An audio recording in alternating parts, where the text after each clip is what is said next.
Radio and online, Monday to Thursday from 9 p.m. till 11 p.m. on GB News, the People's Channel, Britain's news channel. Nightmare commute?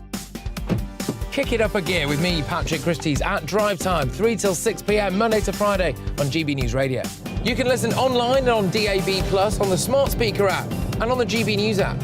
And if you've got an Alexa, all you have to say is, Alexa, play GB News. We're also on TuneIn and the Radio Player apps. From the school run to rush hour, get revved up with me, Patrick Christie's, on GB News and GB News Radio. So Jubes and Kerr, we tackle the issues of the day with real robust debate, both sides of the fence, battling it out with me in the middle with my forthright opinions and views. And often really interesting things happen because you start with a position and then by the end of the debate you find actually, well, I might not have thought about that one. What we need in this country is 2 new political parties. You should maybe think about doing a 2024 calendar. I'm Michelle Dewberry and I'm keeping you company right through until 7 o'clock this evening. GB News, the People's Channel, Britain's watching. Westminster is going around in ever-decreasing circles, followed by the media. Britain is broken. How on earth did we get into this mess? But more importantly, how do we get out of it? Join me at 7 p.m, Mondays to Thursdays on Farage, here on GB News. We will have open, rational debate. We've got to work out how Britain moves forward from this. Join us here on GB News, the People's Channel. Britain is watching. You've probably seen politicians interviewed 1,000 times, but we do it differently. We find out who they really are, we don't shout, we chat, and hopefully we bring a bit of light, not just heat. Did you know Kate Moss? Apparently. Do you have a pair of jeans or a pair of jeans? No, of course I don't. What would I do with them? My friends are like, oh my God, what's she doing now? Join me every Sunday at 6 for Gloria Meets, only on GB News, the People's Channel, Britain's news channel.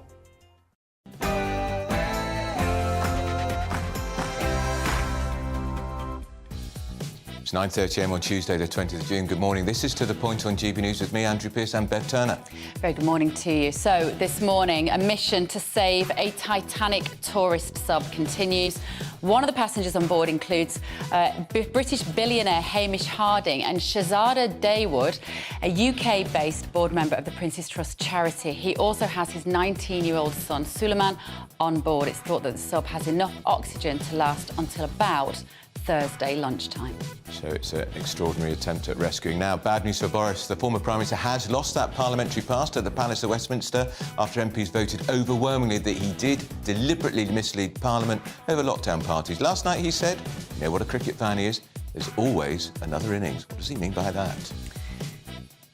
And this morning, Valdo Kalo Kane, the man arrested on suspicion of murdering 3 people in Nottingham last week, will make his first Crown Court appearance. It's been 1 week since those awful attacks. We'll bring you the latest from court as it happens.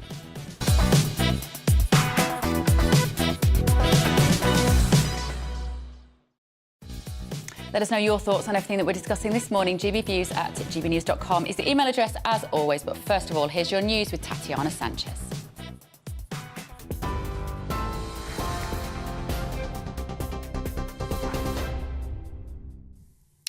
Bev, thank you very much and good morning. This is the latest from the GB newsroom. 5 people on board a missing submersible tourist vessel to the Titanic shipwreck in the Atlantic Ocean have approximately 2 days of oxygen left.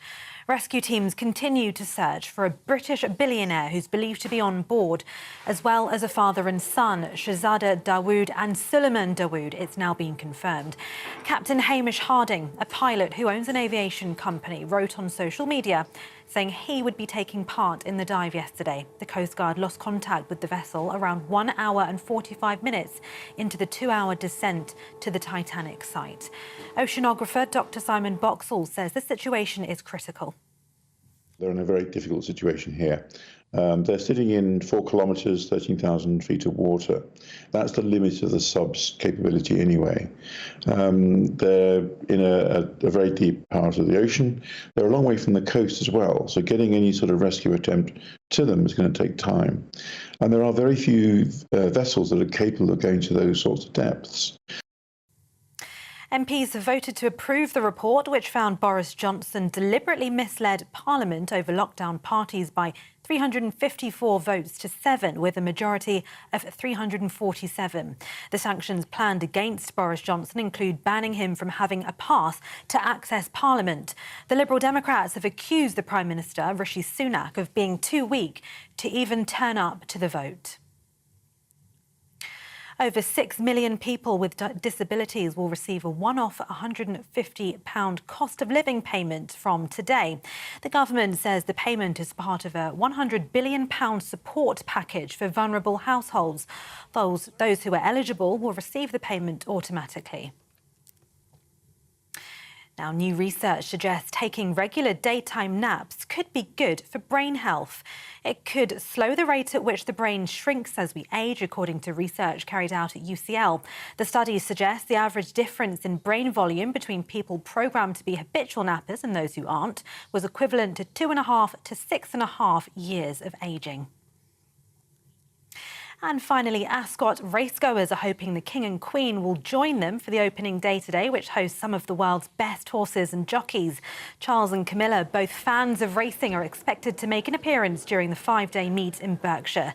The late Queen was a passionate owner and breeder of thoroughbreds. She had more than 20 Royal Ascot winners during her 70-year reign. You can get more on all of those stories by visiting our website, gbnews.com. Now it's back to Andrew and Bev.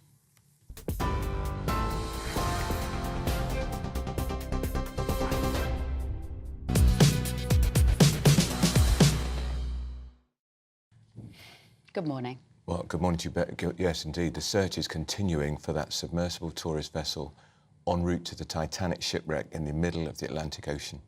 British billionaire Hamish Harding, chairman of private plane firm Action Aviation, is understood to be on board the 5-person OceanGate Expeditions vessel, which was reported overdue on Sunday evening about 435 miles south of Newfoundland.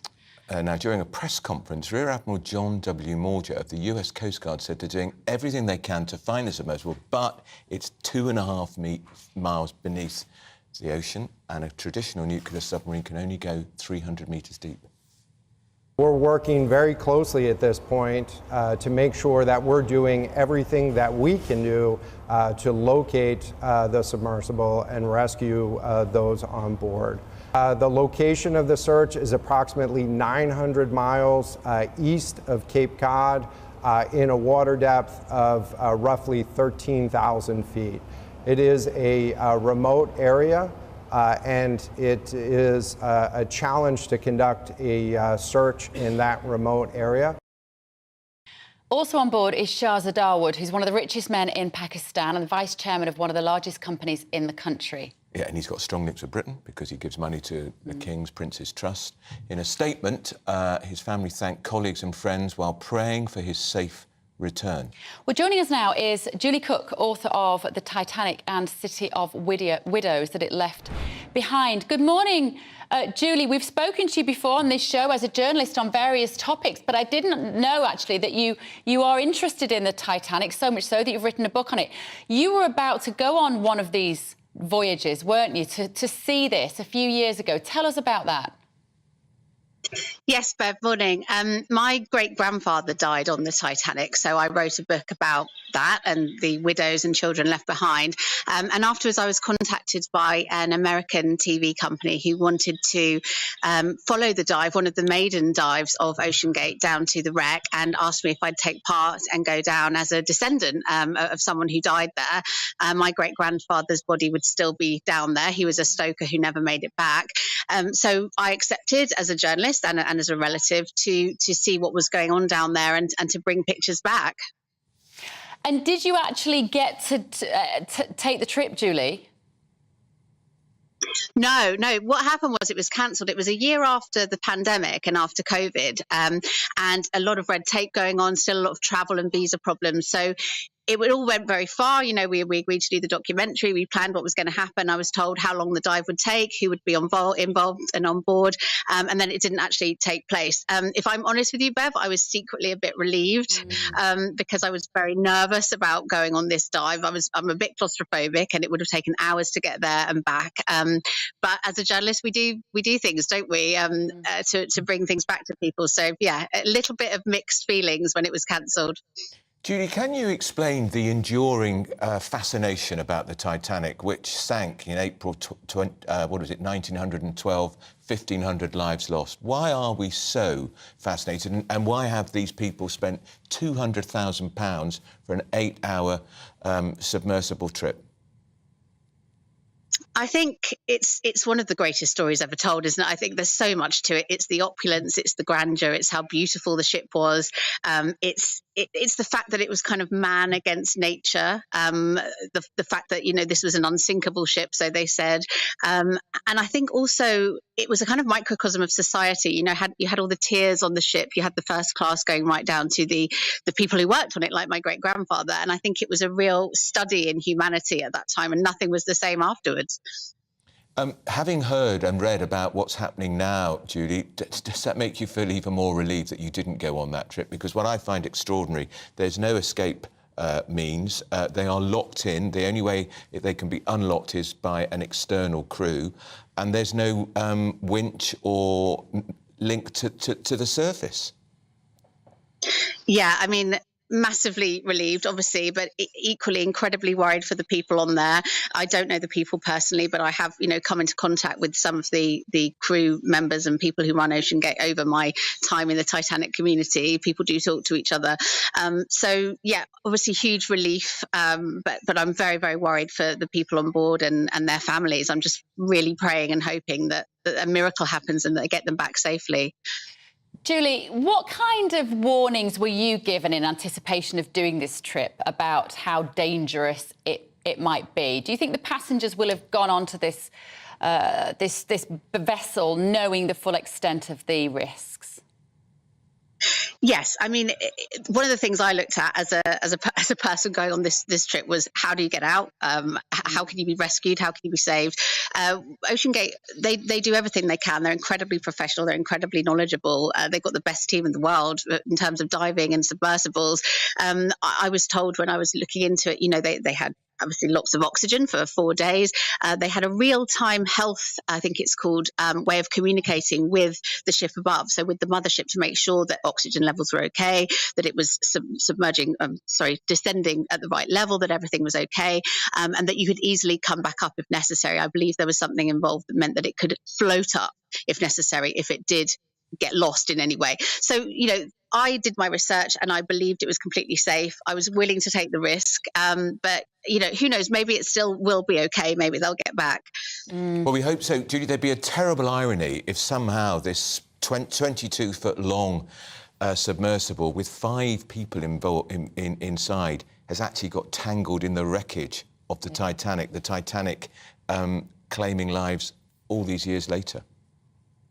Of course, yes. It has crossed my mind, that, and I think it crossed everybody's mind who knows or loves the Titanic or has a connection in any way. This isn't the time for this, of course, but there is the school of thought that, you know, we shouldn't be going down there. We shouldn't be disturbing the dead. It is a graveyard. It is a grave site. And this crossed my mind when I was trying to make my mind up with this potential documentary I was going to do. But on the other hand, people are fascinated by it, and I think it is done respectfully. It's just, as you say, a great irony if this is the case, if Titanic has claimed this submersible as well. Just find out your grandfather.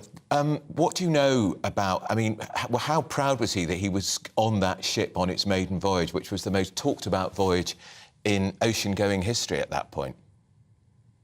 Yeah, I mean, from the research I did for my book, he was 40, he had 5 children, he was a stoker, so they worked in the bowels of the ship, sort of shoveling the coal into the furnaces. It was his sort of 5th or 6th go on ships like this. He was a stoker, that was his full-time job. But the Titanic was a massive coup to get that, because there was a huge lot of poverty at that time, unemployment, there'd been a coal strike. So to get a job on the Titanic was massive. And he had 5 children and a wife to feed. So yes, he would have been incredibly happy and proud to be on it. Word had it would have been perhaps one of his last voyages. He was 40. He was getting on then as a stoker, and who knows? But yes, sadly, his body was never recovered. So my great grandmother never knew. She never had confirmation one way or another. But obviously, it's 100% likely he did die, and his body's on the ocean floor. All right, Julie. Well, look, Julie Cook, thanks so much for joining us.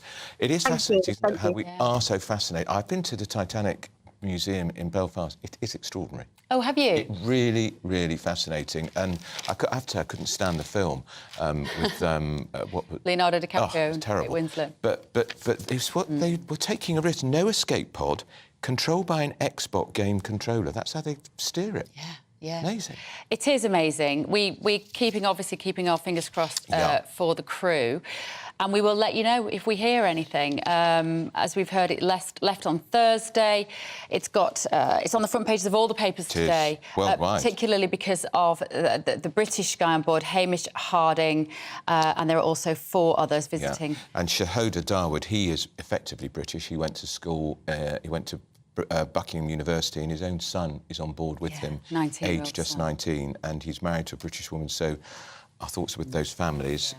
Both families have asked for privacy, of course, but this is a huge worldwide story. Yeah, clock is ticking. Right. MPs have voted overwhelmingly to back a damning report that found Boris Johnson lied to Parliament about Partygate.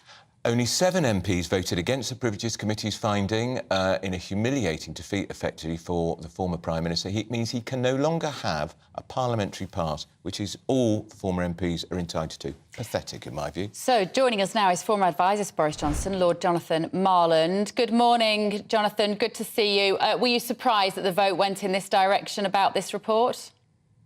I don't think anyone was, were they, Bev? No. You know, people now have trampled over his grave.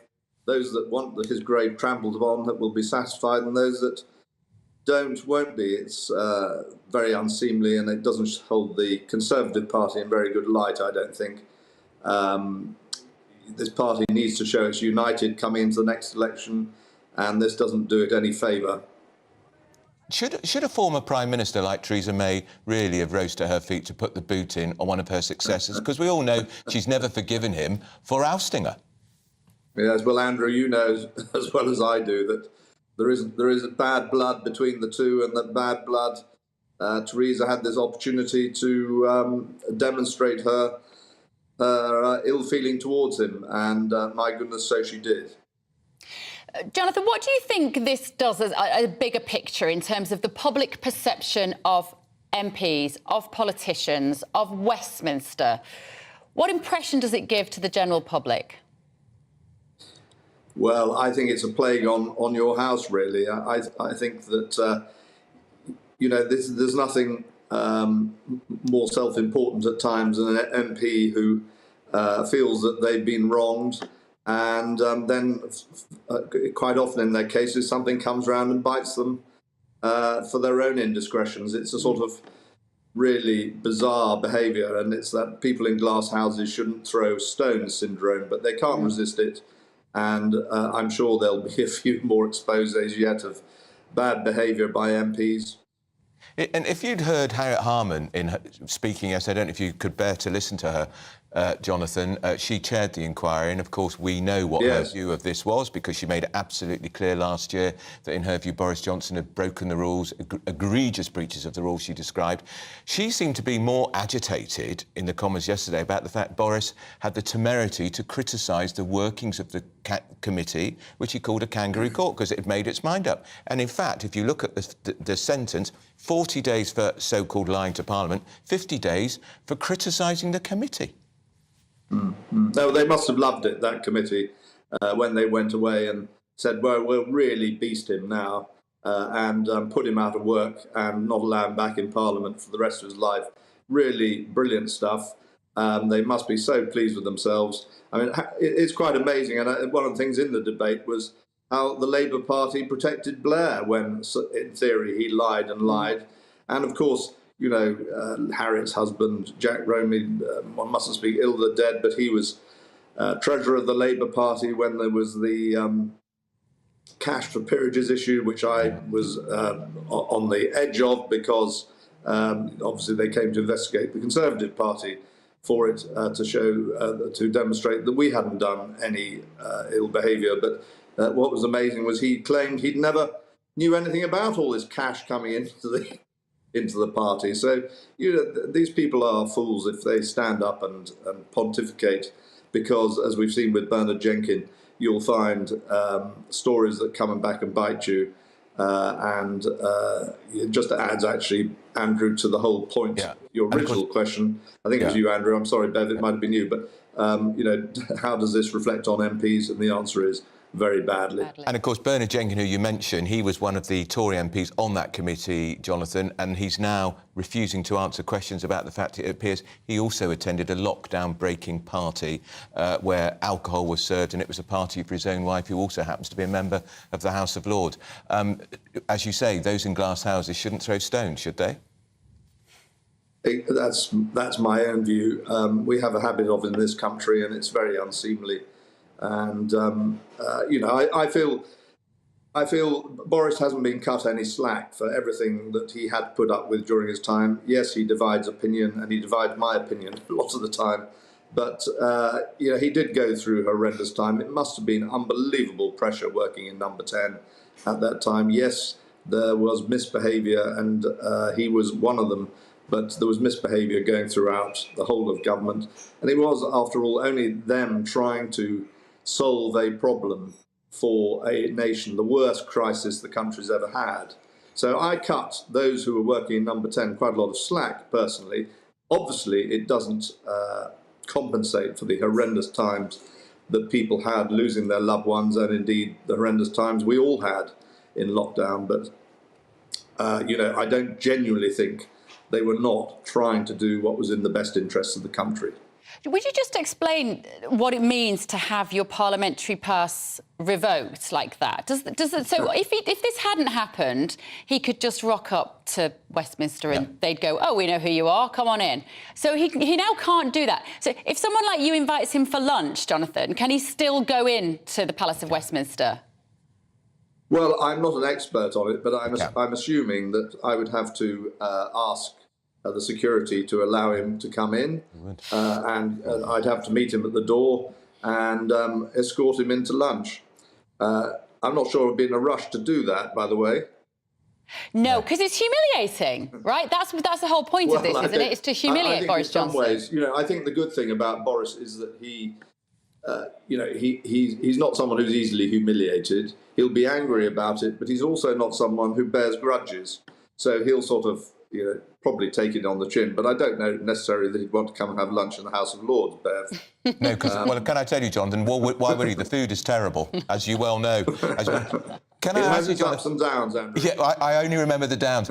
Jonathan, he said last night, very enigmatically, Boris, he said, oh, well, there can always be another innings. And we know he's a great cricketer and he likes his cricketing analogies. Possibly he's thinking he could yet return to Westminster as an MP or even party leader sometime, but not sometime soon. Well, I think the point is, Andrew, sorry, you probably wanted to wind up. The point is that these are people who overwhelmingly voted him to become leader.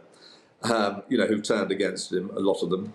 These are people who, many of which wanted him to return after Liz Truss's demise and become leader, which thankfully he listened to a few wise heads and decided not to. And these are the people who, quite honestly, will go back to him when they've lost their seats and been vanquished in an election, which I don't think they will be, by the way, but if they are, then they will turn to him as the great saviour. And I think the final point I'd make, Andrew, is I'm a Conservative. Boris has behaved badly, but everyone now must put their support behind Rishi Sunak if they want to win this next election, and put all this infighting behind. It's just so unseemly. Do you think he should have voted, Jonathan? Do you think Rishi Sunak should have voted yesterday? Certainly not. He did the right thing by just abstaining. Well-wise to have kept away from this. OK, all right. Thank you. Great to talk to you. Lord Thanks, Johnson both of you. there. Very nice to see you again. Nice to see you. Do you think he should have voted? No, I think that I would have had nothing to do with it. I think there was only 7 MPs voted for it, one of whom we're going to talk to, because it just only 7 support him. If nobody had voted, nobody on the Tory side had voted, it wouldn't have been quite the same impact. I don't think... Look, he did mislead Parliament. What the hell are they doing, banning a former Prime Minister from the parliamentary state? Set a precedent. They all better behave, because once you've had your passport, you've set the precedent now, haven't they? Let us know what you think, won't you? gbviews@gbnews.com is the email address. Now, at 10 o'clock this morning, Valdo Kalo Kane, the man arrested on suspicion of murdering Barnaby Webber, Grace O'Malley Kumar and Ian Cates in Nottingham, will make his first Crown Court appearance. We're joined now on the show by the broadcaster and psychotherapist Lucy Beresford. Lucy, morning to you and good to see you. This has been an extraordinarily significant moment for Nottingham and particularly the student community. 2 students died and a school caretaker. Yes, it's been the most horrendous incident, and because today is 1 week on, it marks in a way the first opportunity for people to really experience that sense of an anniversary. OK, what was I doing this time last week and how has my world changed? And I think we need to be very alert to the fact that the people who've gone through this, the people in Nottingham in particular, but also people who will have been family and friends of the 3 people who were murdered, will actually now be needing to come to terms with what we call complicated grief, because it is the natural order of things that everybody does die. But we always have that sense that people die in a particular way. They die in old age and they hopefully die peacefully. So if you ever have to experience a situation where somebody dies unexpectedly, if they die traumatically, if they die and you're left with the sense that you weren't able to help them or save them, that can complicate your grief. And there are definitely ways in which the community and individuals can help and heal. But as I say, today, because it's in a sense the first week anniversary of what happened, it will re-mobilise a lot of those emotions for the people who are currently going through it. Lucy, I don't know whether you felt the same as I did, but I was just so impressed. I thought the fortitude in the face of the suffering of those parents to stand at that vigil, to call for peace and unity, was so remarkable. Can you explain to us from a psychotherapeutic point of view how they might have been able to do that? One of the ways in which they will have been helped is that they were not going through it alone. There were 3 families united in grief, and they were supporting each other within their families and between those 3 families. So the sense that I'm going through something alone can actually really exacerbate any feelings you might have. If you know that you've got a community around you, whether that's family, friends, maybe a faith community, or even a scholastic academic community, that sense of not feeling alone, I'm not going through this trauma on my own, that will have been very helpful. But also, when I was talking to you just now about complicated grief, one of the issues around it is this sense of helplessness. I wasn't there, I couldn't do anything, maybe it's my fault, I might have survivor guilt. These rituals that society has created and which some of those family members took part in last week will have been ways to make you feel on some incredibly small level back in control. I can give this speech, I can give this address, I can support my tribe. Those are those moments where we're learning new skills about how to cope with grief, which is that I have been completely poleaxed by this event, but I am beginning to find ways where I can regain mastery of my life. So those, as you say, we looked at that and probably thought, how do people get through that? They get through that because they need to get through it, they're supported through it, and it's a really important part of the healing process. OK, thank you so much, Lucy. Lucy Beresford there. Yeah. Psychotherapist and broadcaster. They must still be in brilliant shock. psychotherapist. She is. She's great. She's great. just brilliant. But they must be in a state of huge shock still, the fact the 3 families, don't you think? Yeah, well, we're talking about this obviously because the suspect is in court this morning. We will bring you the latest on that when we have it. We're also going to have more on the missing tourist submarine. This is To The Point on GB News, Britain's news channel. First and foremost, I am a GB News fan, and I was before I was working here. Just love the fact that we're asking the questions that a lot of establishment media won't ask. With a bit of a twist, we not only want to inform you, but we want to keep you entertained. It's worth the drive because you get in and the team's all ready and waiting, they're itching to go, and it's a proper little family. GB News is the people's channel. It's the audience that makes the programme sing. We're giving our viewers and our listeners a voice. I see the thousands of your letters, tweets, emails, you name it, coming in. Britain is broken. How on earth did we get into this mess? But more importantly, how do we get out of it? The establishment had their chance. Now we're here to represent you. It's time for something different. It's time for GB News. I'm very patriotic. I believe in Britain. Our best days lie ahead. Britain's watching. Britain's watching. Join us here on GB News. The people's channel. Britain's news channel. Join me, Patrick Christie's, Monday to Friday, 3 till 6. We tackle the day's news agenda like you've never seen before. It's high tempo, high octane, the most controversial topics, and the best guests. You will not be able to take your eyes and ears off it. I'm not afraid to ask the questions that you really want answered. 3 till 6 p.m, Monday to Friday on GB News, the People's Channel, Britain's news channel. I'm Andrew Doyle. Join me at 7 o'clock every Sunday night for Free Speech Nation, the show where I tackle the week's biggest stories in politics and current affairs with the help of my 2 comedian panellists and a variety of special guests. Free Speech Nation, Sunday nights from 7 on GB News, the People's Channel, Britain's news channel. GB News has its own late-night paper preview show, Headliners, where comedians take you through the next day's top news stories. You don't have to bother reading the newspaper, we've got it covered for you. Headliners, every night at 11 p.m, and repeated every morning at 5 a.m. We won't send you to sleep like some of the other paper review shows out there. GB News, the People's Channel, Britain's news channel. Join me, Camilla Tominey, on Sunday mornings from 9:30, taking the politicians to task and breaking out of SW1 to see how their decisions are affecting you across the UK. Bursting the Westminster bubble every Sunday morning, only on GB News, the People's Channel. Britain's watching. Every Sunday from 11, join Michael Portillo. There'll be topical discussion, looking at the week before and the week to come. So kick back and relax at 11 a.m. on Sundays on GB News with me, Michael Portillo. GB News, the People's Channel, Britain's news channel. What you get for breakfast is something that, if we do our jobs right, you will wake up to news that you didn't know the night before. It's a conversation. It's not just me and Eamon. We want to get to know you, and we want you to get to know us. From 6, it's Breakfast with Eamon and Isabel. Monday to Thursdays on GB News, Britain's news channel.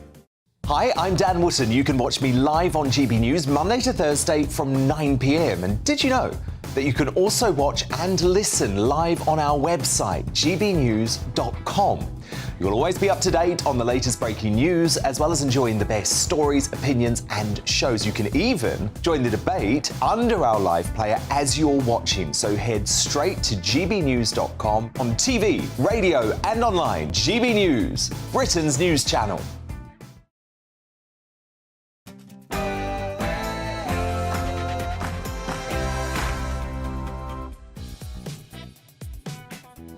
It's 10 o'clock. Welcome to The Point with Andrew Pearce and Bev Turner. Very good morning. Thank you for joining us. So it is a race against time. The mission to save a Titanic tourist submarine is currently lost 435 miles south of Newfoundland. One of the passengers on board is British billionaire Hamish Harding and also Shahzada Dawood, a UK-based board member of the Prince's Trust charity. He also has his 19-year-old son, Suleiman, on board. It is thought that the submarine has enough oxygen to last until Thursday. More bad news for Boris. We'll be getting you all the latest on that, of course. More bad news for Boris. The former PM lost his parliamentary pass to the Palace of Westminster after MPs voted he did deliberately mislead Parliament over lockdown parties. Enigmatically, he said last night, there's always another innings. And any moment now, Valdo Kalo Kane, the man arrested on suspicion of murdering 3 people in Nottingham last week, will make his first Crown Court appearance. It's been 1 week since the attacks happened. We'll bring you the latest from court.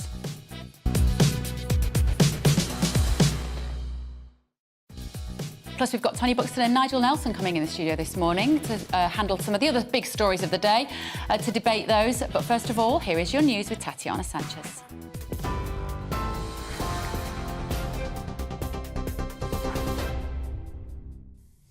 Bev, thank you very much and good morning. This is the latest from the GB newsroom. 5 people on board a missing submersible tourist vessel to the Titanic shipwreck in the Atlantic Ocean have approximately 2 days left of oxygen.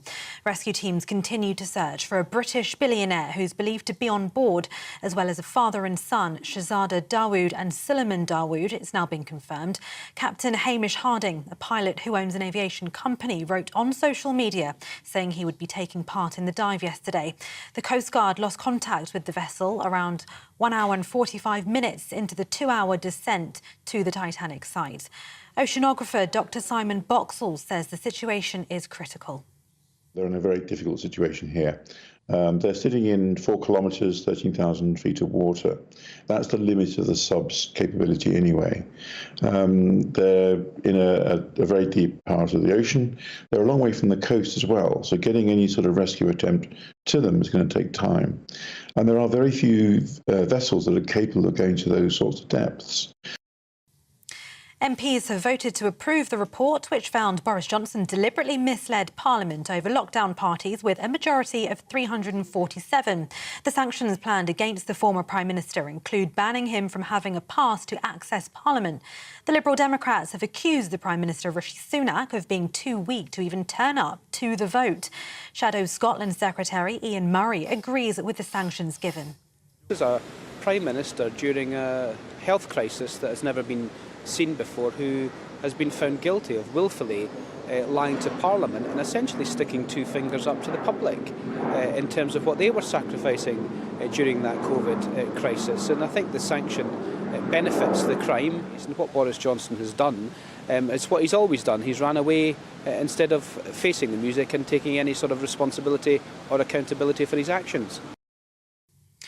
Over 6 million people with disabilities will receive a one-off £150 cost of living payment from today. The government says the payment's part of a £100 billion support package for vulnerable households. Those who are eligible will receive the payment automatically. Work and Pensions Secretary Mel Stride earlier explained to GB News the detail of the package. We recognise the pressures that brings. So the payment of £150 it will be for 6 million disabled people, and it will go out between now and July the 4th. People don't need to apply. It will automatically go into their bank accounts where they're qualifying for certain benefits such as personal independence payments and disability living allowance and various other benefits. But look, this is part of a much broader package. The Housing Secretary says the UK faces an urgent need to build more homes as the population grows. Michael Gove says that house building could not be looked at purely in numbers, but was instead about creating homes and settlements for future generations. He claimed that quality was just as much a priority as the number of houses. New research suggests taking regular daytime naps could be good for brain health. It could slow the rate at which the brain shrinks as we age, according to research carried out at UCL. The study suggests the average difference in brain volume between people programmed to be habitual nappers and those who are not was equivalent to 2.5 to 6.5 years of ageing. Now, consumer protection company Trading Standards warns that large quantities of restricted chemicals have been found in toys sold in the UK. It found a bow and arrow containing 100 times the legal limit and a fashion doll set found to contain 300 times the limit. It's warning parents to buy toys and games from a reputable store and avoid overseas sellers or online marketplaces. A cancer charity says tens of thousands of people have experienced delays in checks over the past decade. Macmillan Cancer Support claims 180,000 people in the UK had to wait far too long for diagnostic tests or treatment. Their analysis found that waiting time targets hit a record low last year across the country, but the government says it's committed to detecting cancer earlier and faster. And Ascot racegoers are hoping the King and Queen will join them for the opening day today, which hosts some of the world's best horses and jockeys. Charles and Camilla, both fans of racing, are expected to make an appearance during the 5-day meet in Berkshire. The late Queen was a passionate owner and breeder of thoroughbreds. She had more than 20 Royal Ascot winners during her 70-year reign. This is GB News. We'll bring you more news as it happens. Now it's back to Andrew and Bev.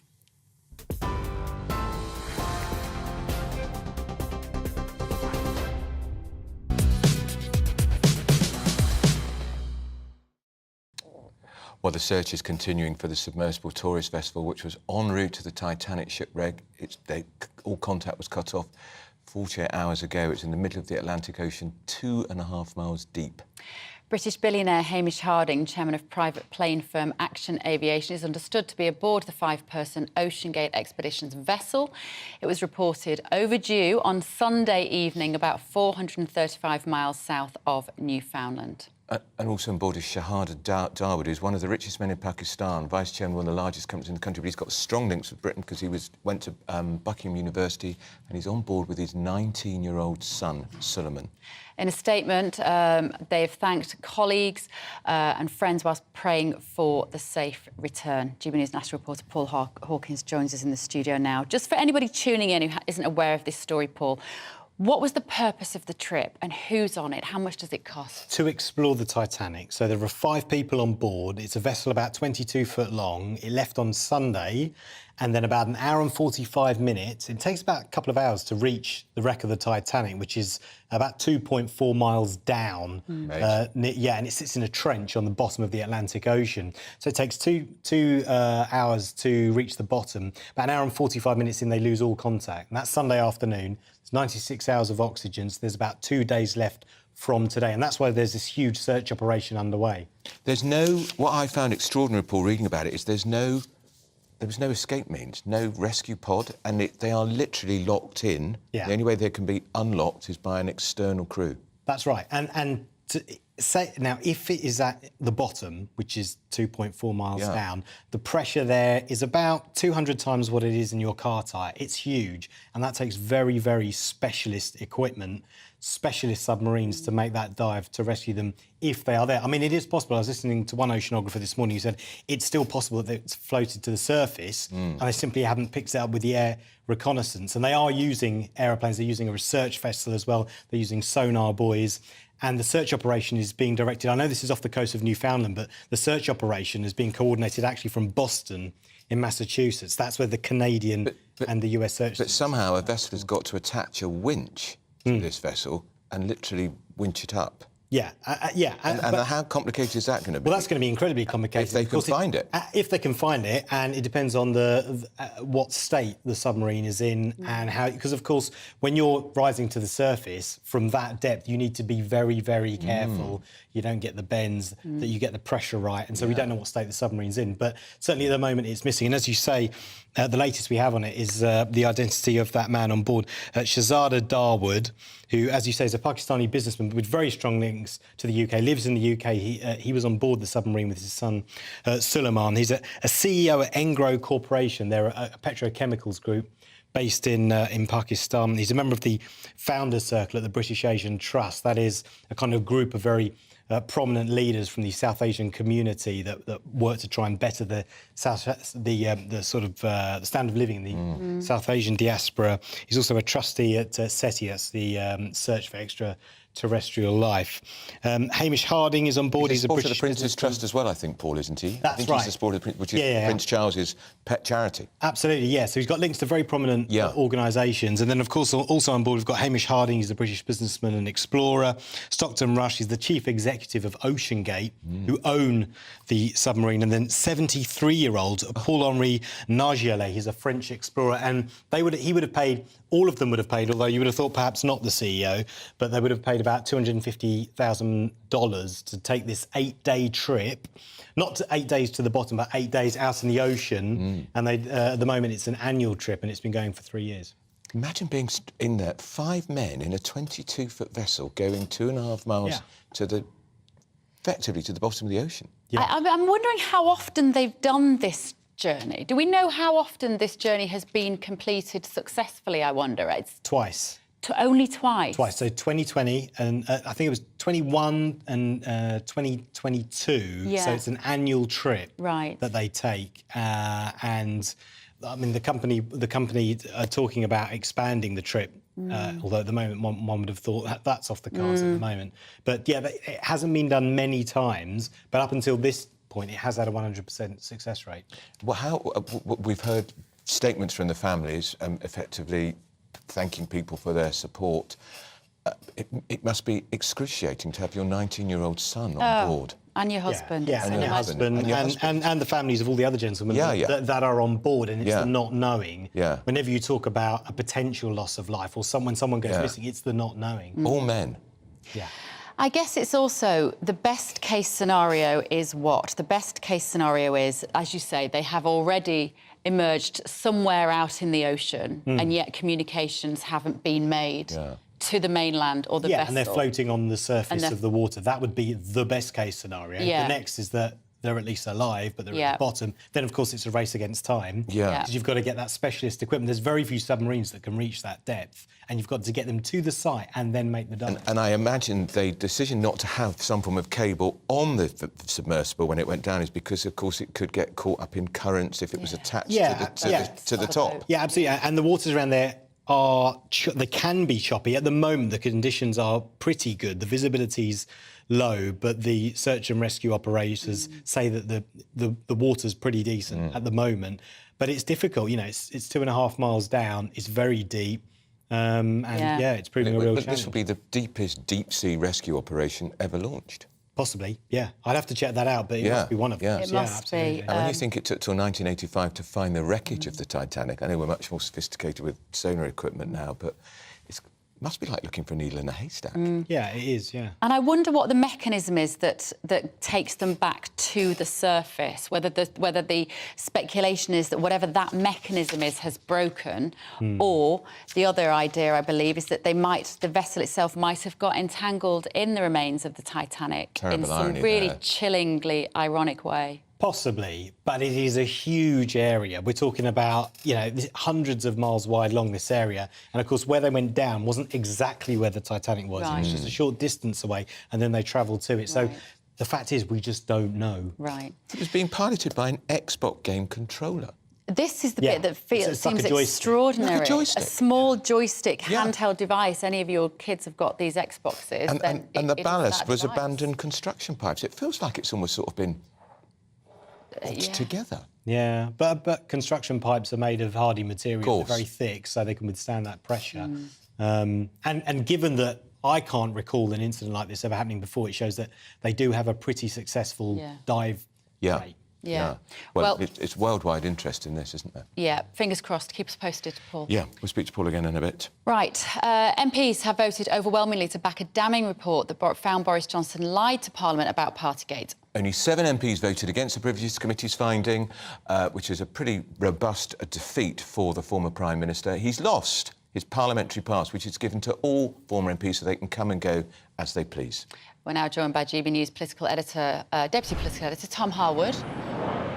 Good morning, Tom. Boris Johnson was talking last night in his usual ebullient self and said, well, there's always another innings. I wouldn't have thought that would go down very well with MPs this morning.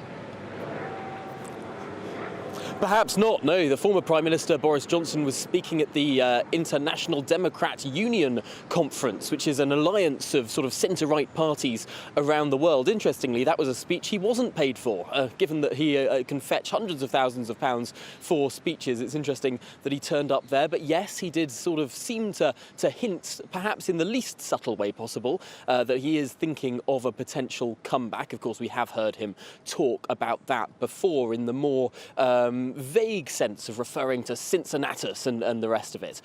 But clearly, last night was a pretty overwhelming vote in the building behind me. Of course, there had been many reports that Boris Johnson had been asking his supporters to not turn out to vote, to abstain, because the sanction that the Privileges Committee had recommended, while the suspension of the House was substantial, the other recommendation of not allowing Boris Johnson to apply for a former member's pass is a really quite light sanction indeed, given that the former Prime Minister has such status and celebrity that it's unlikely he would want to be sort of wandering into Portcullis House or another element of the parliamentary estate to sit down for a quiet cup of tea. Of course, this sanction doesn't prevent the former Prime Minister from accessing Parliament. It just prevents him from accessing it by himself.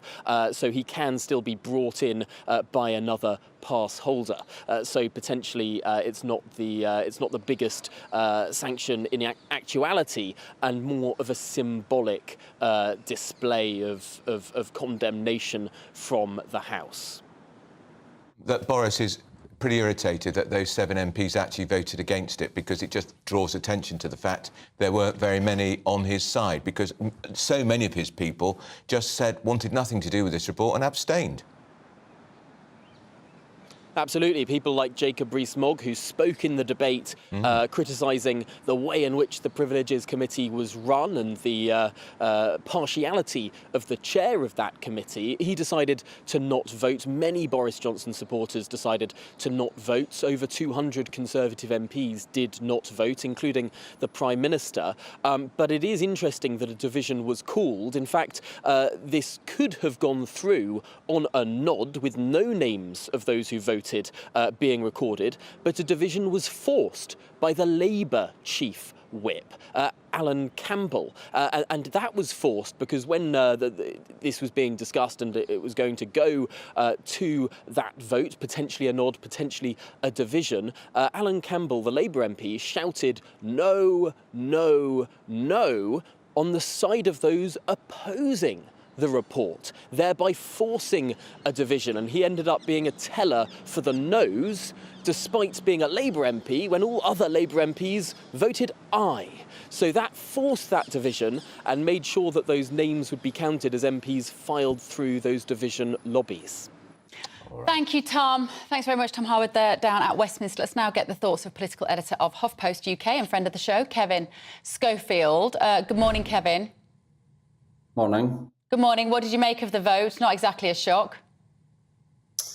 No, it was always going to go the way it went. I think Tom's right there. I think Boris Johnson's team would rather it hadn't gone to a vote, which is obviously why Labour forced it, because, as you just said there, Andrew, it demonstrates the lack of support, really, that Boris Johnson has got now in the House of Commons. So, yeah, it was a pretty overwhelming result. And, yeah, it means he's been stripped of his pass. Obviously, the committee wanted to impose a 90-day suspension.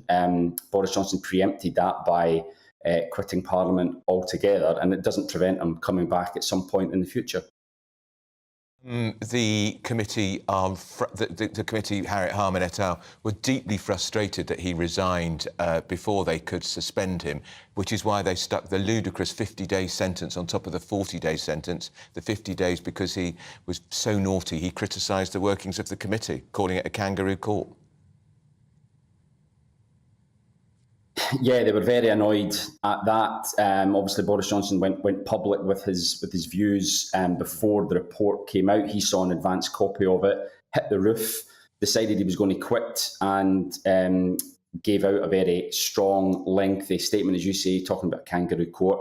The committee, which people have to remember, is a Conservative majority on the committee. They took a very dim view of that. So yeah, you're right, that they added on extra days, even though he will never actually serve them because he's no longer an MP.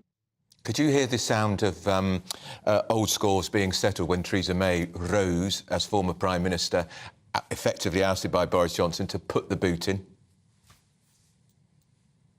Without a doubt. I mean, yeah, we all knew once Theresa May appeared in the chamber yesterday that she was going to speak, and it was not going to be complimentary towards Boris Johnson. But I think what was noticeable, though, was that there were others who were also critical of Boris Johnson, who you might not have expected them to be. Andrea Leadsom, for instance.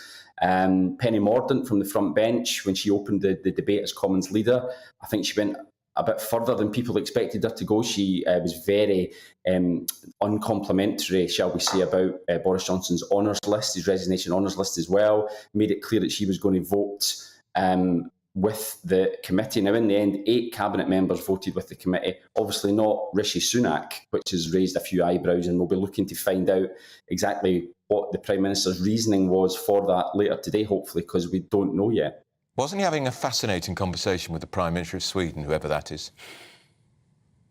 Well, so yesterday we were told by his official spokesman that, that was one of the several engagements that the Prime Minister had yesterday, which meant that, he couldn't possibly make it to Parliament to take part in the vote, even though it lasted for 5 hours and the vote didn't happen until about 9:30 last night. I'm sure if the Prime Minister of all people wanted to be there, then he would have been there. So yeah, as I say, he's been very coy, hasn't given anything away as to his own personal thoughts on the committee's report. So we're looking to find that out and an explanation as to why he didn't bother turning up to vote last night. All right, thank you, Kevin Schofield there. You know what, I'm with you on the fact that I think Rishi Sunak probably should have stayed out of it. Yeah, I think so. He's the Prime Minister. Don't get grubby. It's a grubby affair. It's over. Boris is no longer in the House. What's the point? There needs to be an amnesty on all of the lockdown, Partygate, fines, whether you're in the government, whether you're in the public. We need to move on, I think. I know. And, of course, the timing of the Daily Mirror video of the Tories having a party, That's not appalling jumper, timed perfection. They've obviously been sitting on it. I wonder if there's more, but actually I do think people now want to get on with it. We know what people say when they email us here at GB News. Yeah. Can we please move on from Partygate? Yeah. You've been saying this morning, we're going to be talking in just a moment, actually. We've got Tony Buxton and Nigel Nelson going to be here. This story about kids being able to identify as anything they want. And Jack has said, morning, Bev and Andrew, if my kids said they wanted to be a cat, I would say, no problem, I'll go on holiday and leave them at the cat's home. With some cat food. And Jackie says, one school in my area had 3 girls in one class identifying as cats. The head said she didn't teach cats and sent them home to be sorted out by their parents. It's a teenage fad with peer group pressure, firm handling needed for rules, boundaries and limitations. And fair play to that head teacher. Couldn't agree more. And the teacher who lectured and hectored that 13-year-old girl for refusing to accept that her fellow girl pupil was a cat, she should have been disciplined at the very least, because if it had been the other way round... she would have been out. We're going to be talking about that. And also, still to come, your mortgage. Is it going to increase any further? We've got Liam Halligan here to tell us everything that we need to know. This is The Point on GB News, Britain's news channel. Like all families, we have arguments every now and then, but actually we agree on what the mission of GB News is, and that's the most fundamentally important thing. GB News provides the kind of platform that lets all voices be heard. We don't hold back. We're free to say what we really think. Just because some people who live in a tiny little Westminster bubble think that their particular story is important, that's not the most important story for me. And often there will be difficult stories that you won't find on the establishment media. Because what people think in the north of England may be very different to what they're thinking in the home counties. We're going to carry on telling the world what life is really like for households up and down the UK. We love to be in your car, in your kitchen as you're having your breakfast. Whatever you're doing, you are part of the show. If it matters to you, it matters to us. Britain's watching. Britain's watching. Britain's watching. We're proud to be GB News, the People's Channel. Britain's news channel. Monday to Thursday, 9 p.m. till 11 p.m. Join me, Dan Wootton. I'll bring you the sharpest takes and hottest debates. Do you not believe in prison? I don't believe in prison. I'm completely stunned. I guarantee you there'll be no spin, no bias, no censorship. I actually was personally quite offended by it. And no reason to go to bed. So I guess they've always been quite woke. That's Dan Wootton tonight on TV, radio and online. Monday to Thursday from 9 p.m. till 11 p.m. on GB News. The People's Channel. Britain's news channel. Nightmare commute. Kick it up a gear with me, Patrick Christie's, at drive time, 3 till 6 p.m, Monday to Friday on GB News Radio. You can listen online and on DAB+, on the smart speaker app and on the GB News app. And if you've got an Alexa, all you have to say is, Alexa, play GB News. We're also on TuneIn and the Radio Player apps. From the school run to rush hour, get revved up with me, Patrick Christie's, on GB News and GB News Radio.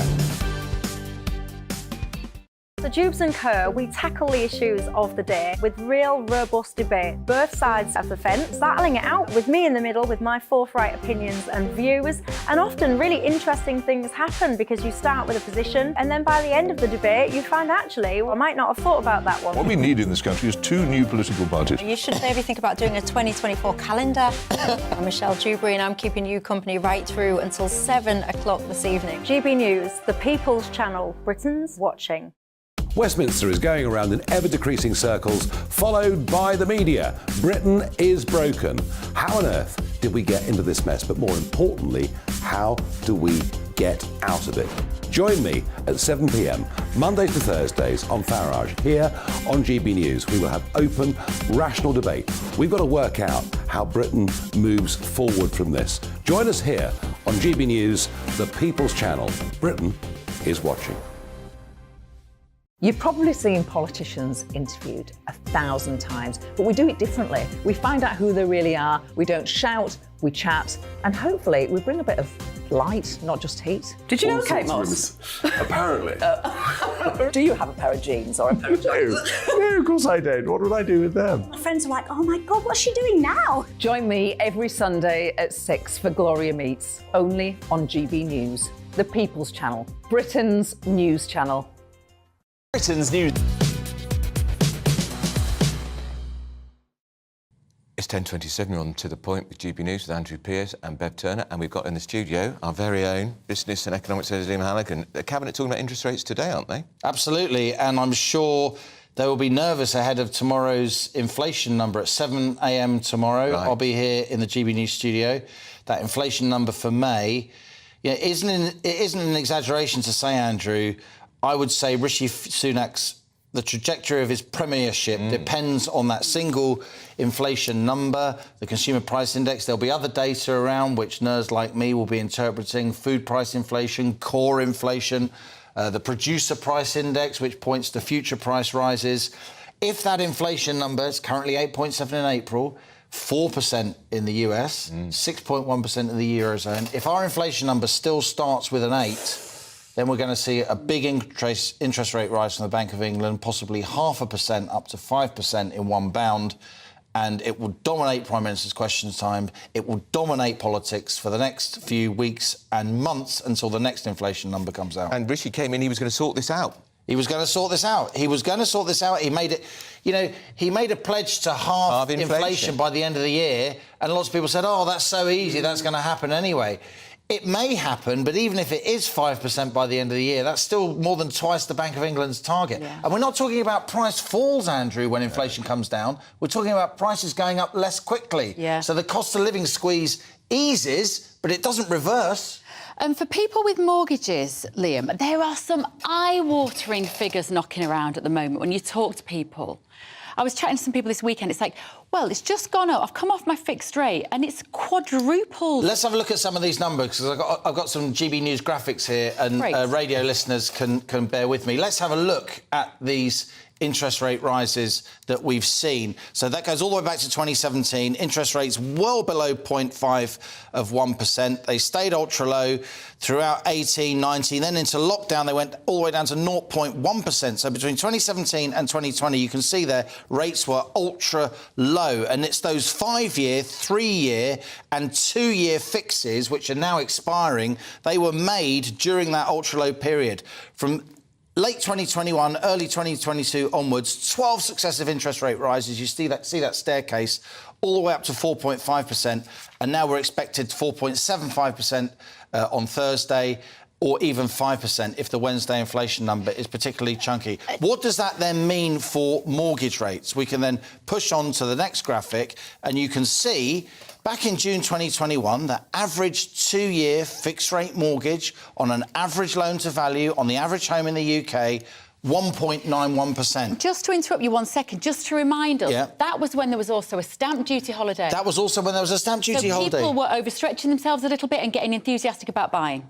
Indeed, but also the stamp duty holiday itself pushed up house prices because sellers knew that people had a bit more in the tank because they weren't they weren't having to pay stamp duty. Yeah. That's why these stamp duty holidays, in many ways, are counterproductive.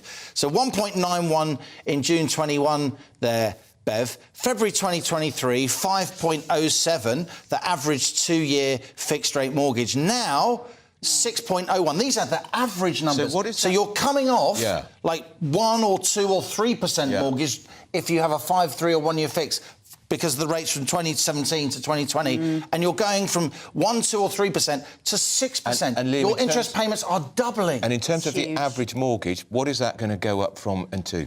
Well, funny you should say that, Andrew, because I've got another slide. I thought you might have. And here we are. So this is the mortgage squeeze. The average mortgage payment on the average home is going up as people come off fixed rates from £759 to £956. Again, these are averages. So there'll be many people in there who've got massive equity in their house.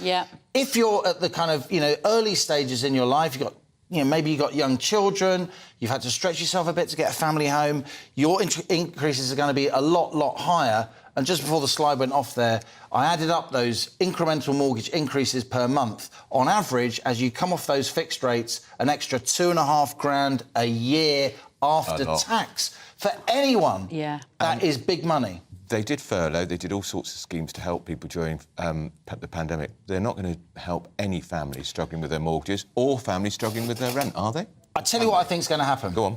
And I've been reading about this, what happened in the 70s when there were big mortgage crises, what I remember from the 80s when there were big mortgage crises. And by the way, people say, oh, interest rates were 15% back in the 80s. The kids these days, they eat too many avocado sandwiches. No, that's not right, because the kids these days have much higher debts because the houses have been so much more expensive.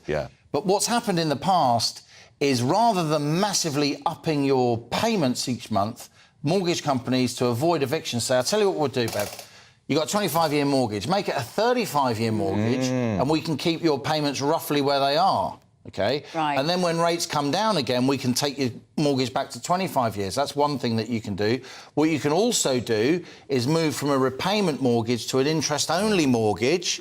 So for a year or two, you're not paying off the principal loan, you're just paying the interest. I think what we'll also see, we'll see a return to housing practices maybe that seem a bit old-fashioned, a bit Mr Rigsby and Miss Jones and Rising Damp.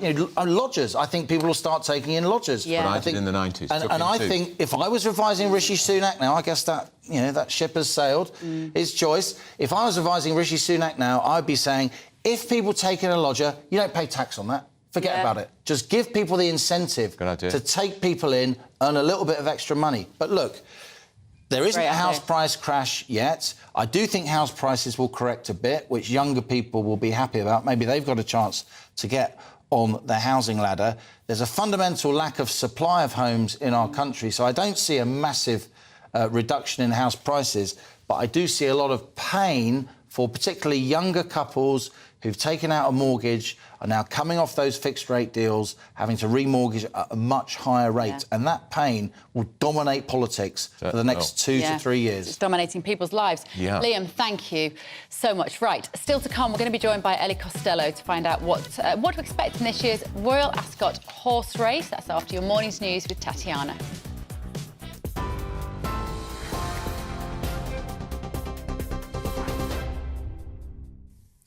Bev, thank you very much and good morning. This is the latest from the GB newsroom. 5 people on board a missing submersible tourist vessel to the Titanic shipwreck in the Atlantic have approximately 2 days of oxygen left. Rescue teams continue to search for a British billionaire who's believed to be on board, as well as a father and son, Shahzada Dawood and Silliman. It's been confirmed. Captain Hamish Harding, a pilot who owns an aviation company, wrote on social media saying he would be taking part in the dive yesterday. The Coast Guard lost contact with the vessel around 1 hour and 45 minutes into the 2-hour descent to the Titanic site. Oceanographer Dr. Simon Boxall says the situation is critical. They're in a very difficult situation here. They're sitting in 4 kilometres, 13,000 feet of water. That's the limit of the sub's capability anyway. They're in a very deep part of the ocean. They're a long way from the coast as well, so getting any sort of rescue attempt to them is going to take time. And there are very few vessels that are capable of going to those sorts of depths. MPs have voted to approve the report which found Boris Johnson deliberately misled Parliament over lockdown parties with a majority of 347. The sanctions planned against the former Prime Minister include banning him from having a pass to access Parliament. The Liberal Democrats have accused the Prime Minister, Rishi Sunak, of being too weak to even turn up to the vote.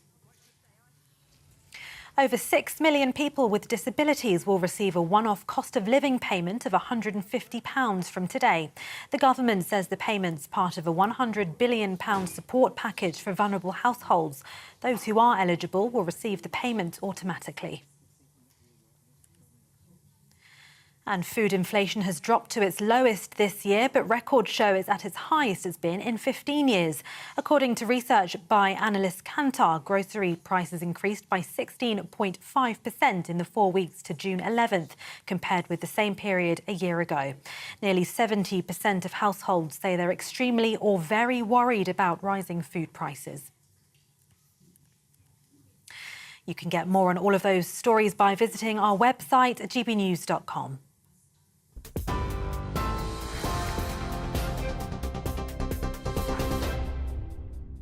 Direct Bullion sponsors the finance report on GB News for gold and silver investment.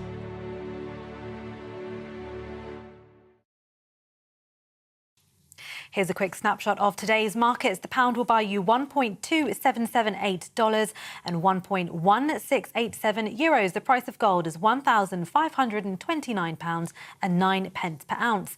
And the FTSE 100 is at 7,592 points. Direct Bullion sponsors the finance report on GB News, investments that matter. Oh, good morning. We're off to Ascot next. This is The Point on GB News, Britain's news channel. First and foremost, I am a GB News fan, and I was before I was working here. Just love the fact that we're asking the questions that a lot of establishment media won't ask. With a bit of a twist, we not only want to inform you, but we want to keep you entertained. It's worth the drive because you get in and the team's all ready and waiting, they're itching to go, and it's a proper little family. GB News is the people's channel. It's the audience that makes the programme sing. We're giving our viewers and our listeners a voice. I see the thousands of your letters, tweets, emails, you name it, coming in. Britain is broken. How on earth did we get into this mess? But more importantly, how do we get out of it? The establishment had their chance. Now we're here to represent you. It's time for something different. It's time for GB News. I'm very patriotic. I believe in Britain. Our best days lie ahead. Britain's watching. Britain's watching. Join us here on GB News. The People's Channel. Britain's news channel. Join me, Patrick Christie's, Monday to Friday, 3 till 6. We tackle the day's news agenda like you've never seen before. It's high tempo, high octane, the most controversial topics and the best guests. You will not be able to take your eyes and ears off it. I'm not afraid to ask the questions that you really want answered. 3 till 6 p.m, Monday to Friday on GB News, the People's Channel, Britain's news channel. I'm Andrew Doyle. Join me at 7 o'clock every Sunday night for Free Speech Nation, the show where I tackle the week's biggest stories in politics and current affairs with the help of my 2 comedian panellists and a variety of special guests. Free Speech Nation, Sunday nights from 7 on GB News, the People's Channel, Britain's news channel. GB News has its own late-night paper preview show, Headliners, where comedians take you through the next day's top news stories. You don't have to bother reading the newspaper, we've got it covered for you. Headliners, every night at 11 p.m, and repeated every morning at 5 a.m. We won't send you to sleep like some of the other paper review shows out there. GB News, the People's Channel, Britain's news channel. Join me, Camilla Tominey, on Sunday mornings from 9:30, taking the politicians to task and breaking out of SW1 to see how their decisions are affecting you across the UK. Bursting the Westminster bubble every Sunday morning, only on GB News, the People's Channel. Britain's watching. Every Sunday from 11, join Michael Portillo. There will be topical discussion, looking at the week before and the week to come. So kick back and relax at 11 a.m. on Sundays on GB News with me, Michael Portillo. GB News, the People's Channel, Britain's news channel.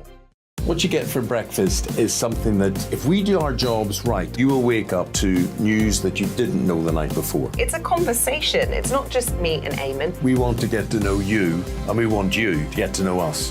From 6, it's Breakfast with Eamon and Isabel. Monday to Thursdays on GB News, Britain's news channel. Hi, I'm Dan Wootton. You can watch me live on GB News Monday to Thursday from 9 p.m. And did you know that you can also watch and listen live on our website, gbnews.com? You'll always be up to date on the latest breaking news, as well as enjoying the best stories, opinions and shows. You can even join the debate under our live player as you're watching. So head straight to gbnews.com on TV, radio and online. GB News, Britain's news channel.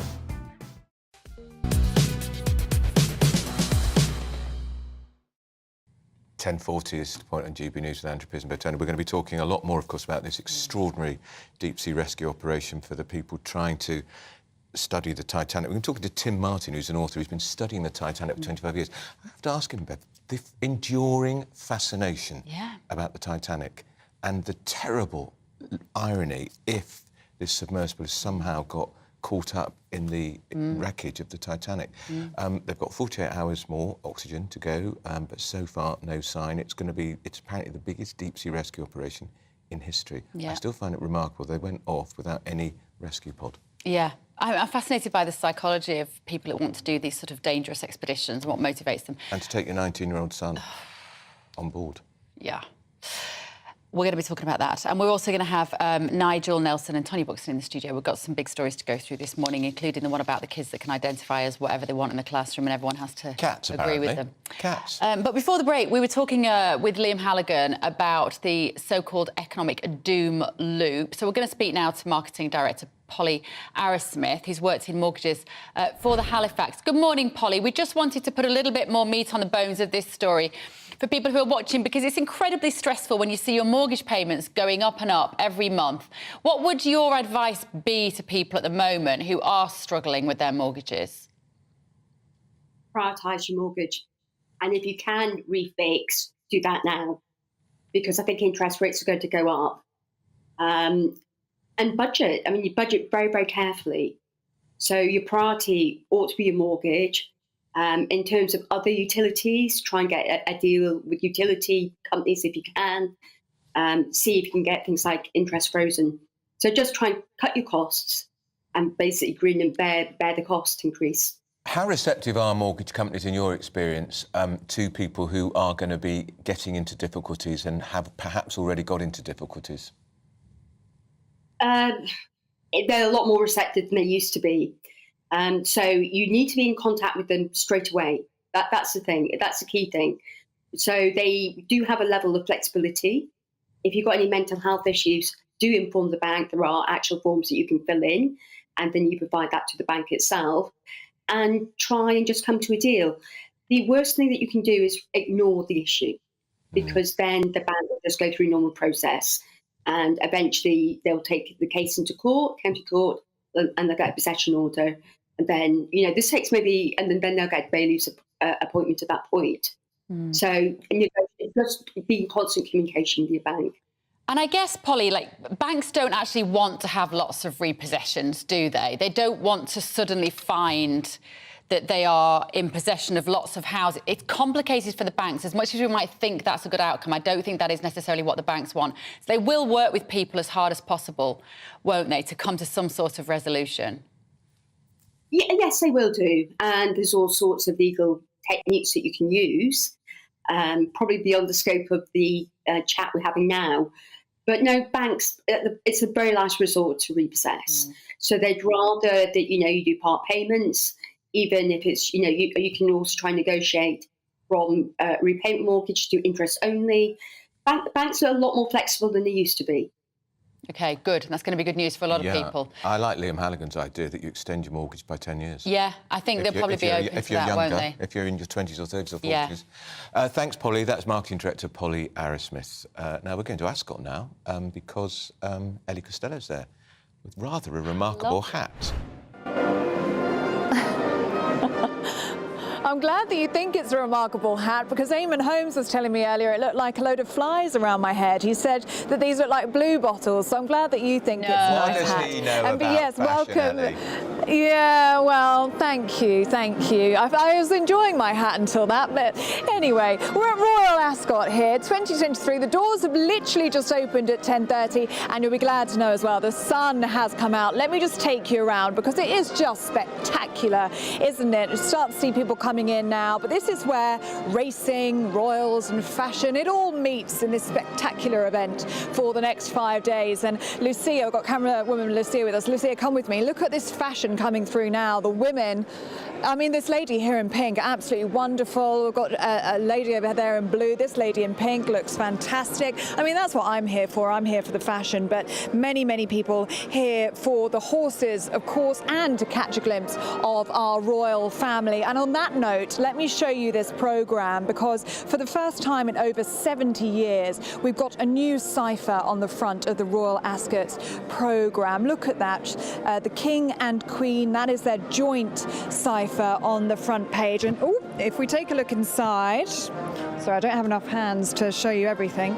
Take a look inside. I think this is so interesting. It's a message from King Charles III and Camilla, and in it, it says that they are going to name a race on Saturday after Queen Elizabeth II, the late Queen, and it will be called Queen Elizabeth II Jubilee Stakes. They say it's the most appropriate way to mark her lifelong interest in this magnificent event. This is, of course, a place where she was seen most years of her life. Of those 70 years, she loved horse racing so very much.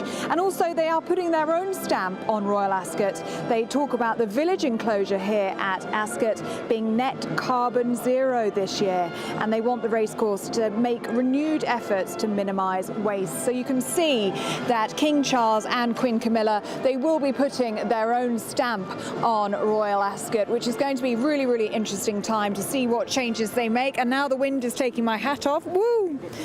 Yes, thank you very much, sir. Thank you. I can see that. He's telling me I've dropped my race card. But yes, should be a fantastic day. Frankie Dettori, he's set to retire, so we're going to see him racing this week. That's going to be fantastic. And of course, hoping to capture a glimpse of the King and Queen at the Royal Procession at around 2 p.m. So lots and lots to look forward to.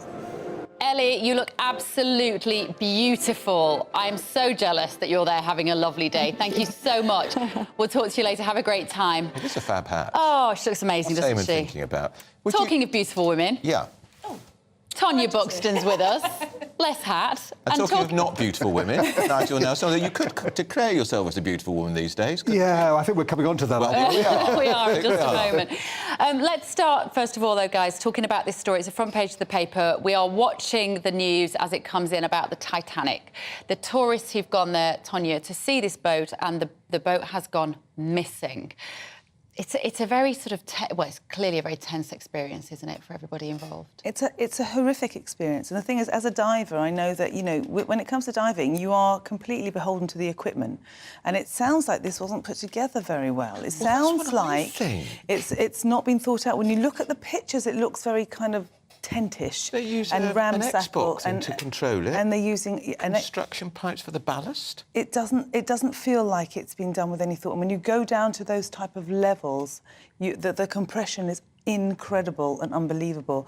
But also, my heart goes out. There's a teenage boy on there. Yeah, a 19-year-old.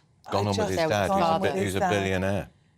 I mean, would it be then? Do you then look at these people and think, is it a curse to be a billionaire? I mean, is that mothers sitting there watching that, thinking, 2 billionaires out of 5 on board.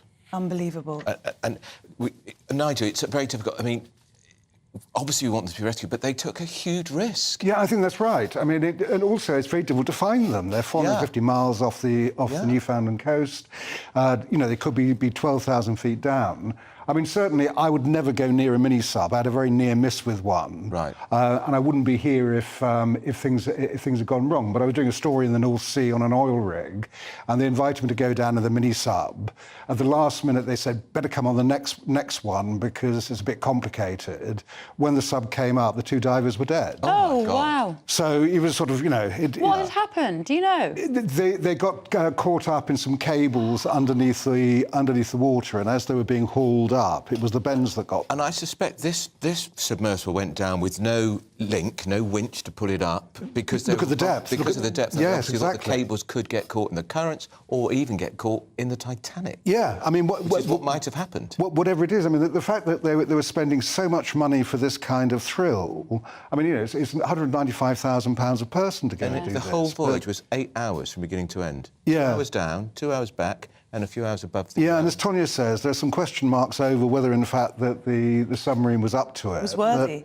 But either way, I mean, it's a huge tragedy, but let's hope that there's a happy ending. Yeah. But I didn't realise that a nuclear submarine, state-of-the-art, can only go 300 metres deep. Yeah. He says, this tiny little thing has gone 2.5 miles. I mean, it defies logic, it defies insanity, it's battery-driven, and I'm not sure what the backups were on it. Yeah. The reality is however much we want a happy ending, that's just not going to be the case. If you've been listening to any of the experts, they've all been saying that it's... What we should be hoping for is to at least find them. Yeah. Can you imagine that now? They are locked in. They're locked in. And the locks can only be released by an external crew. No button to release? But you just, if they're down at the bottom, then the pressure is ridiculous. And if there's been... I mean, there are so many things that can go wrong. It's mind-boggling to me, because I'm a diver. Yeah. So I dive, and I've done night dives, and I've gone reasonably deep. And I know how precarious it is to logically think and work this out and think it's OK to do it. What were they thinking?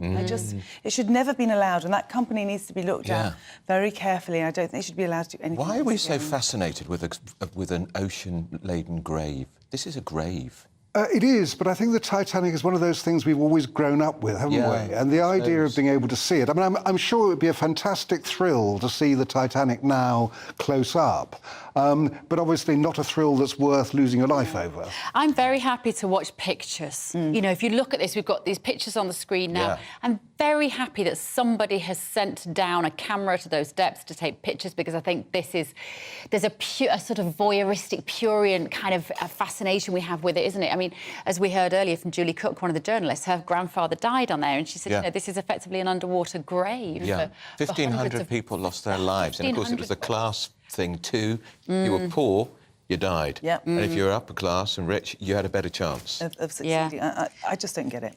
I don't. Well, hopefully we hear some good news soon. Yeah. Right, shall we move on to something a little lighter, but nevertheless still quite serious, Tonya? This is about, I think the hook was the audio that was released of a teacher being recorded telling a child off for disputing the notion that you could identify as a cat.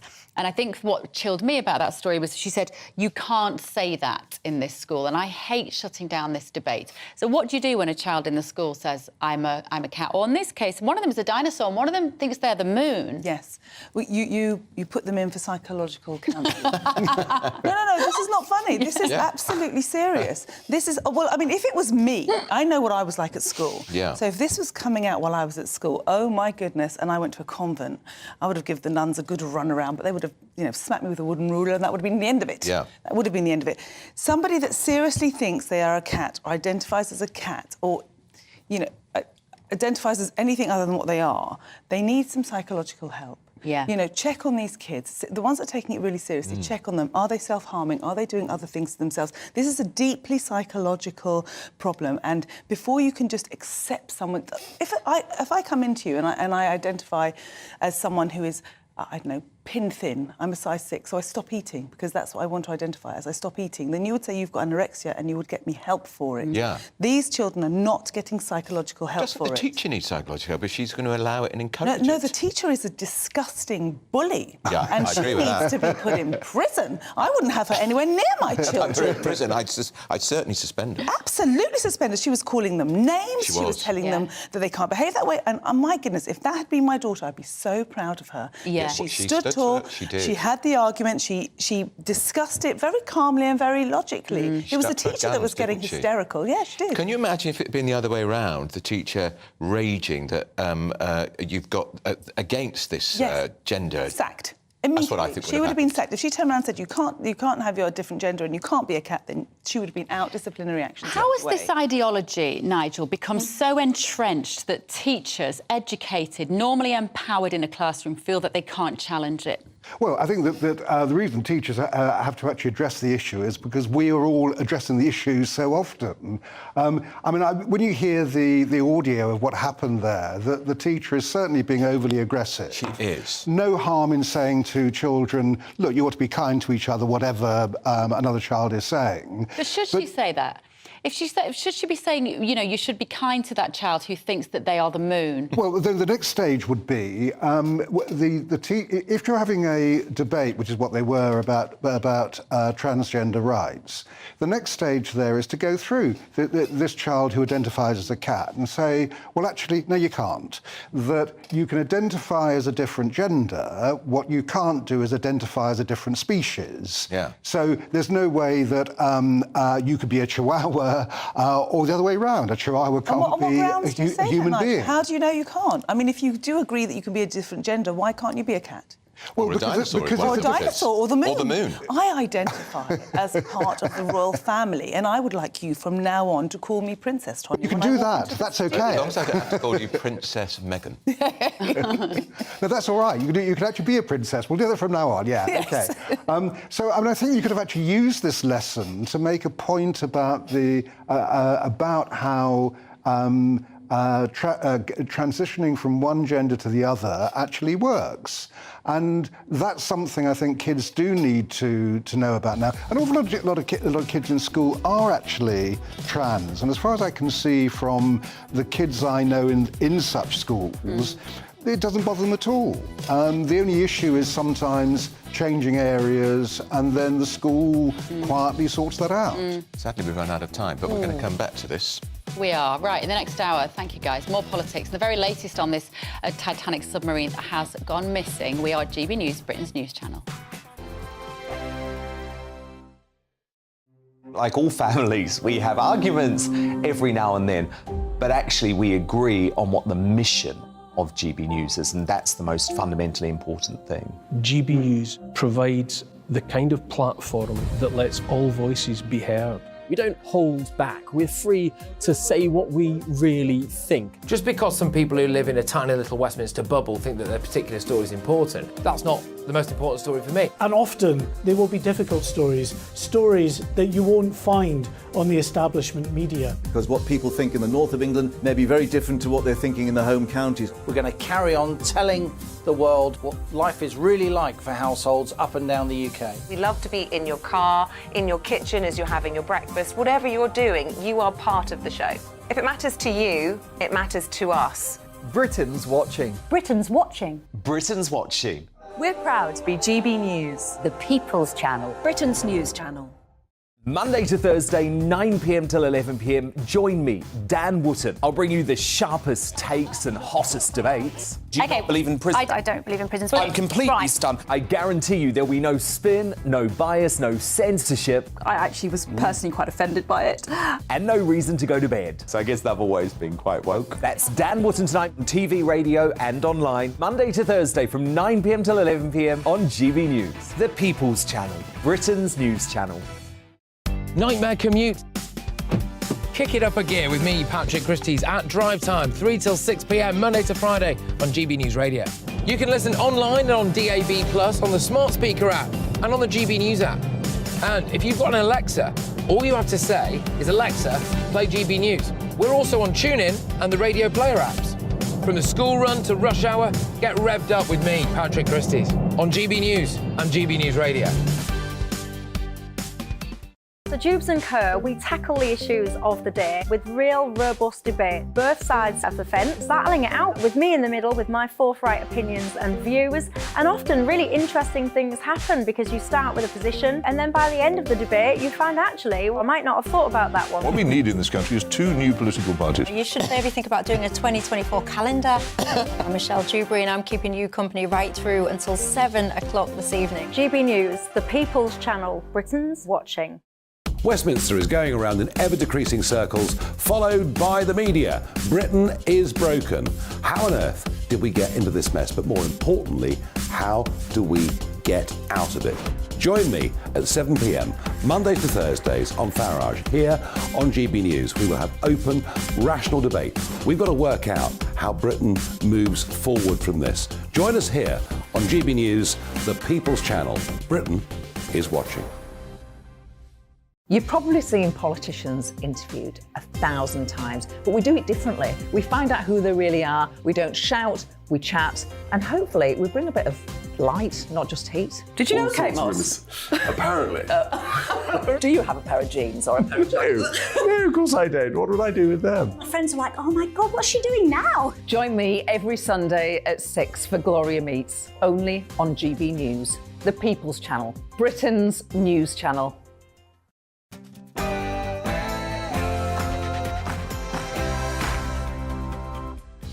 Good morning, it's 11 o'clock on Tuesday, the 20th of June. This is To The Point on GB News with me, Bev Turner, and Andrew Pearce. And it's a huge story. The search on for the Titanic tourist submarine lost at sea. The passengers include the British billionaire Hamish Harding, Shahada Dawood, one of Pakistan's richest men. He was educated in Britain, and his 19-year-old Solomon. It's thought the sub has enough oxygen to last just until Thursday. 48 hours to go. And is it all over now for Boris? The former Prime Minister has lost his parliamentary pass after only 7 MPs voted against the report, branding him a liar. Rishi Sunak skipped the vote, prompting opposition parties to say that he was too weak to turn up. But we're going to be talking to one MP who did vote. Indeed. And Home Secretary Suella Braverman says stop and search works and she wants the police to do much more of it. Is she right? We're going to be joined by GB News' very own Nana Akoya to discuss. Get in touch on gbnews at gbviews.com.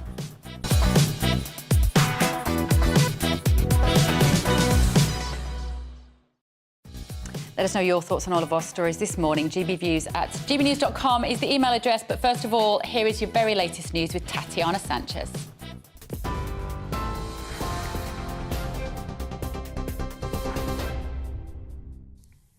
Bev, thank you very much and good morning. It's 1 minute past 11. This is the latest from the GB newsroom. 5 people on board a missing submersible tourist vessel to the Titanic shipwreck in the Atlantic have approximately 2 days of oxygen left. Rescue teams continue to search for a British billionaire who's on board, as well as a father and son, Shahzada Dawood and Suleiman. It's been confirmed. Captain Hamish Harding, a pilot who owns an aviation company, wrote on social media saying he would be taking part in the dive yesterday.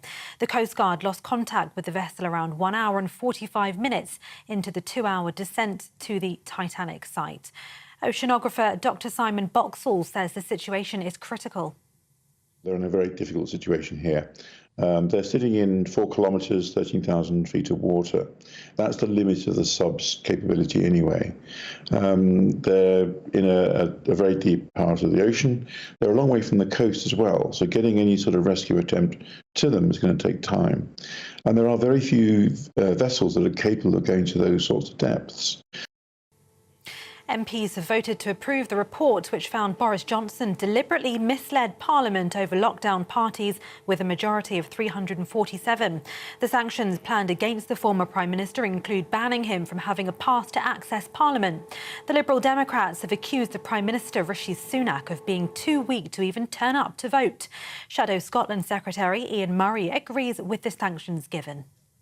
As a Prime Minister during a health crisis that has never been seen before, who has been found guilty of willfully lying to Parliament and essentially sticking 2 fingers up to the public in terms of what they were sacrificing during that COVID crisis. And I think the sanction benefits the crime. And what Boris Johnson has done is what he's always done. He's ran away instead of facing the music and taking any sort of responsibility or accountability for his actions. Over 6 million people with disabilities will receive a one-off £150 cost of living payment from today. The government says the payment's part of a £100 billion support package for vulnerable households. Those who are eligible will receive the payment automatically. Work and Pensions Secretary Mel Stride earlier explained to GB News the details of the package. Do recognise the pressures that brings. So the payment of £150 it will be for 6 million disabled people, and it will go out between now and July the 4th. People don't need to apply. It will automatically go into their bank accounts where they're qualifying for certain benefits such as personal independence payments and disability living allowance and various other benefits. But look, this is part of a much broader package. The Housing Secretary says the UK faces an urgent need to build more homes as the population grows.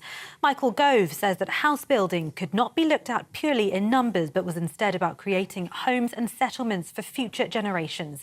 He claimed that quality was just as much a priority as the number of houses. Food inflation has dropped to its lowest this year, but records show it's at the highest it's been in 15 years. According to research by Kantar, grocery prices increased by 16.5% in the 4 weeks to June 11th compared with the same period a year ago. Nearly 70% of households say they're extremely or very worried about rising food prices. Now, new figures show a dramatic rise in the number of women freezing their eggs in the UK, while more single people are now opting for IVF. Human Fertilisation and Embryology Authority found embryo storage has increased, while egg freezing has also increased by 64% since 2019. Some experts have said the COVID-19 pandemic had a big impact on the number of women wanting to freeze their eggs in the hope of preserving their fertility. Now, new research suggests taking regular daytime naps could be good for brain health. It could slow the rate at which the brain shrinks as we age, according to research carried out at UCL. The study suggests the average difference in brain volume between people programmed to habitual nappers and those who are not was equivalent to 2.5 to 6.5 years of ageing. Consumer protection company Trading Standards warns that large quantities of restricted chemicals have been found in toys sold in the UK. It found a bow and arrow containing 100 times the legal limit and a fashion doll set found contains 300 times the limit. It's warning parents to buy toys and games from a reputable store and avoid overseas sellers on online marketplaces. And Ascot racegoers are hoping the King and Queen consort will join them for the opening day today, which hosts some of the world's best horses and jockeys. Charles and Camilla, both fans of racing, are expected to make an appearance during the 5-day meet in Berkshire. The late Queen was a passionate owner and breeder of thoroughbreds, and she had more than 20 Royal Ascot winners during her 70-year reign. You're with GB News. We'll bring you more news as it happens. Now it's back to Andrew and Bev.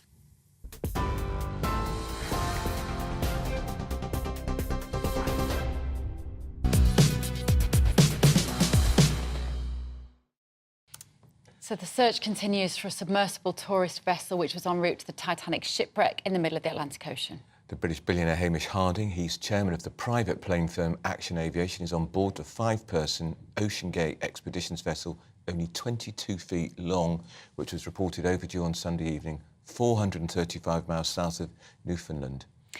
Also on board is Shahzada Dawood, who is one of the richest men in Pakistan, the vice chairman of one of the largest companies in the country. On board also is his son, who's only 19, and he was educated here in Britain. He's got a big house in Surrey.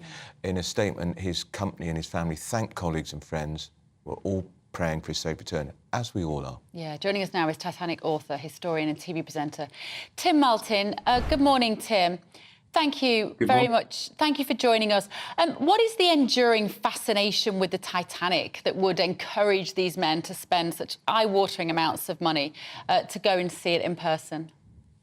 I think that's right. She's such an iconic tragedy. 1,500 people lost their lives 111 years ago on the 15th of April 1912, and they ranged from the richest people in society to some of the poorest who were looking for a new life in America. So Titanic was, if you like, a kind of microcosm of society with the whole of society on board. And of course, she hit an iceberg on her maiden voyage, which made her more tragic again.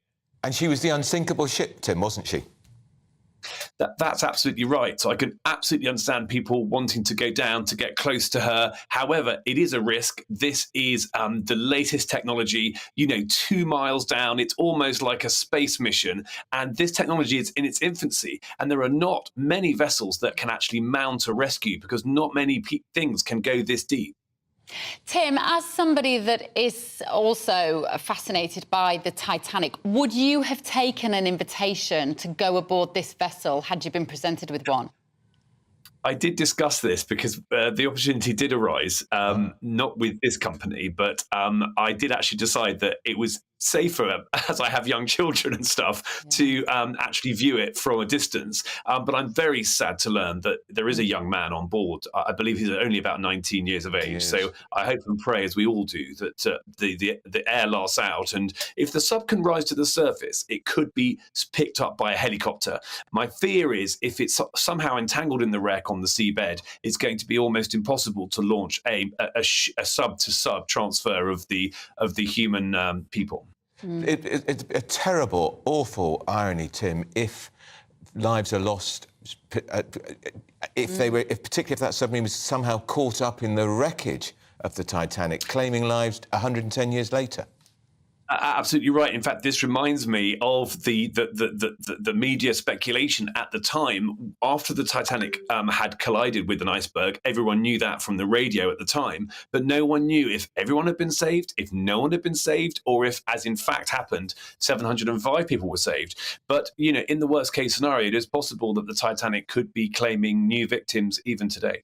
There'll be sort of a younger generation, of course, Tim, who only know of this boat because of the movie. The movie did a lot, didn't it, to maintain the memory of the Titanic and to keep its legacy alive.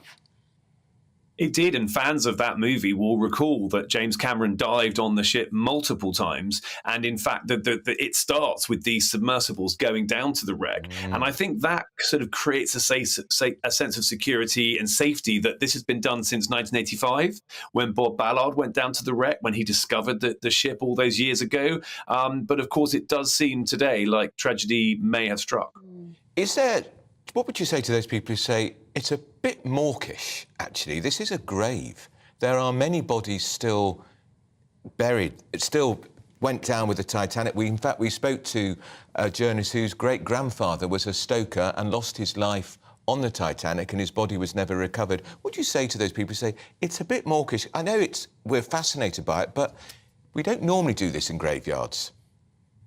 Well, we are used to paying our respects in graveyards and going to visit this. The thing to remember is the Titanic broke into two halves, and most of those who drowned on the ship ended up on the stern of the ship, and that's actually quite a long way away from the bow. So I would say the whole area of that part of the North Atlantic is obviously a sacred site, a memorial, but equally I think there is a valid scientific reason to monitor the wreck, to look at how much it's decaying, and to continue to learn more about that amazing tragedy that we still don't know everything about. How much, what kind of footage have we got now, Tim? Like, we've seen some images that we've been playing this morning, but is there still a lot of it that hasn't been seen by the human eye, be that via a camera or... How do they get that footage at the moment? Is it just a submersible camera or is it on a vessel? Well, both. We do have these manned submersibles that we've been learning about today. Also, we have remote cameras that can photograph the whole of the ship like a scan, almost like draining the water out of the Atlantic and being able to look. But of course, to answer your question, what it doesn't do is it doesn't reveal what's under the mud. Titanic actually sank on quite soft mud. And I'd certainly be very interested to use geophysical technology, such as archaeologists use, to actually be able to look, as it were, through the mud to see exactly the nature of the damage done to the Titanic by the iceberg. Tim, finally, do you think this, whatever happens here, perhaps people who are exploring the Titanic perhaps have to take more serious, they have to be a bit more cautious? For instance, there's no rescue pod on here, and they are literally trapped in there. The only way the traps can be released is by an external crew. Perhaps we have to think about all this again? That's right. I think if they were going into space, we would obviously take certain precautions, but it's rather like deep space going down into the bottom of the Atlantic. They do have to sign paperwork that says, you know, anything can happen, but you never think it's going to be you. You always think this has been done before. I'm going to be okay. Yeah. All right, that's the TV presenter Tim Macklin, who's written extensively about the Titanic. Just to update you, that search is continuing. We're going to keep you updated about that throughout the day here on GB News. 5 people on board, 22-foot vessel, 5 people on board, controlled by an Xbox.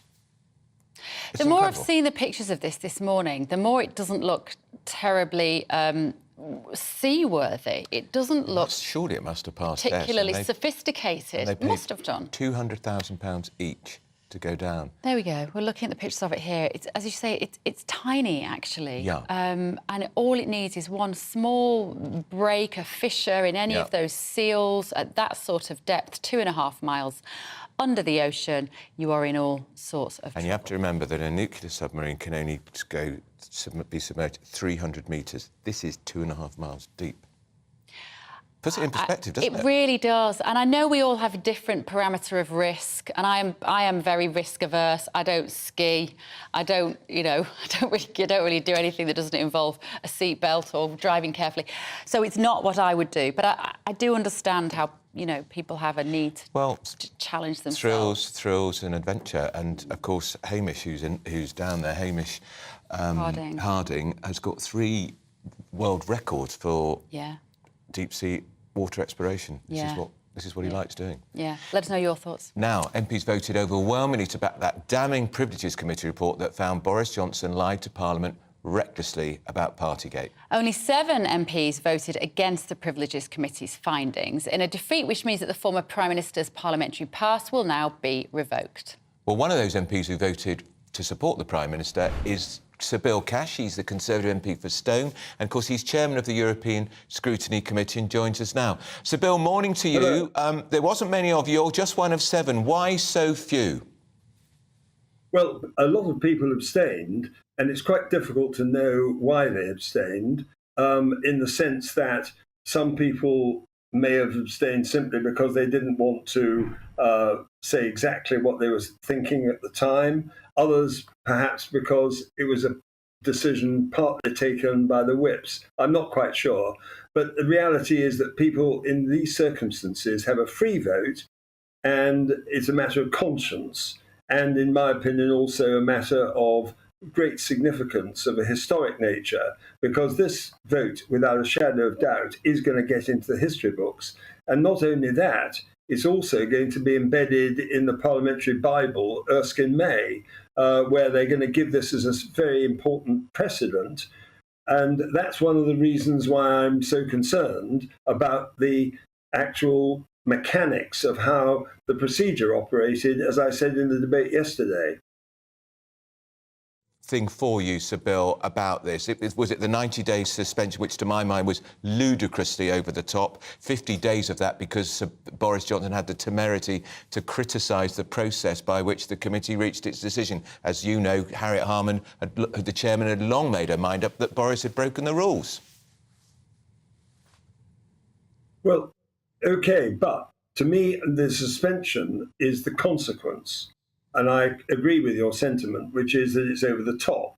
But having said that, the decision that has been taken has to be viewed, in my opinion, against the background of the fact that this was a very large majority, albeit there are a significant number of Conservative MPs who did vote with the motion, as put down by the Leader of the House, to support the report.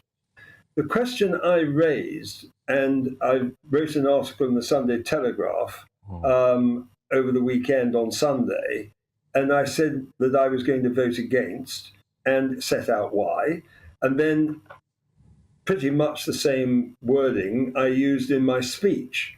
But there is a very important question here, which is this, that the actual wording of a resolution passed in 1997, which came up after several select committee reports, is the resolution which determines the manner in which ministers are treated as accountable or otherwise in relation to issues on the floor of the House. It's a democratic question, and it's the question of whether or not you knowingly mislead the House of Commons. The word is knowingly. It doesn't say recklessly, actually, nor does it actually in the motion say deliberately, but it says knowingly. Now, knowingly carries with it intent. And I raised this with the chairman of the Standards Committee, who is still the Standards Committee chairman. He recused himself as chairman of the Privileges Committee. His name is Sir Chris Bryant. And to his credit, during the debate, when it was taking place originally on the 21st of April 2022, he accepted that intention was vital. Now, if it says knowingly in the resolution, and that was unanimously decided after 3 select committee inquiries over the question of misleading Parliament by ministers, then that, and it's still in existence. This hasn't been overridden. This is still every day. It's going on right now in the House of Commons. Any minister who knowingly misleads the House of Commons is subject to that resolution. And it seems to me very difficult to reconcile that with the situation which arose in the case of Boris Johnson in this respect, namely that I believe that the rules of natural justice have to apply. I did mention in my speech yesterday that Harriet Harman was the chairman of the Committee of Human Rights, and that that has within it a whole range of matters relating to fairness of trials.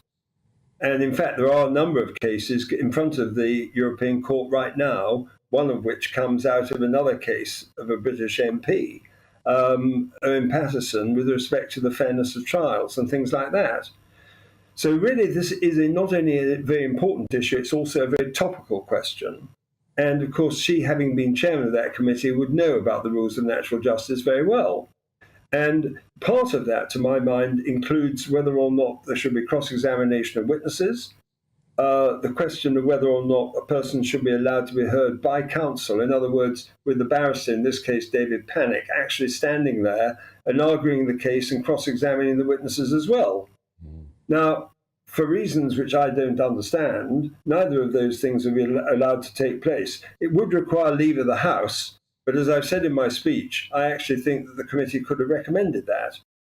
The other question is the fact that the COVID regulations themselves were known well in advance of Partygate as a result of an inquiry by the Justice Committee, which was a very good inquiry, chaired by Sir Bob Neill, and also to which evidence was given by the now Parliamentary Commissioner for Standards, who at that time was counsel to the Speaker.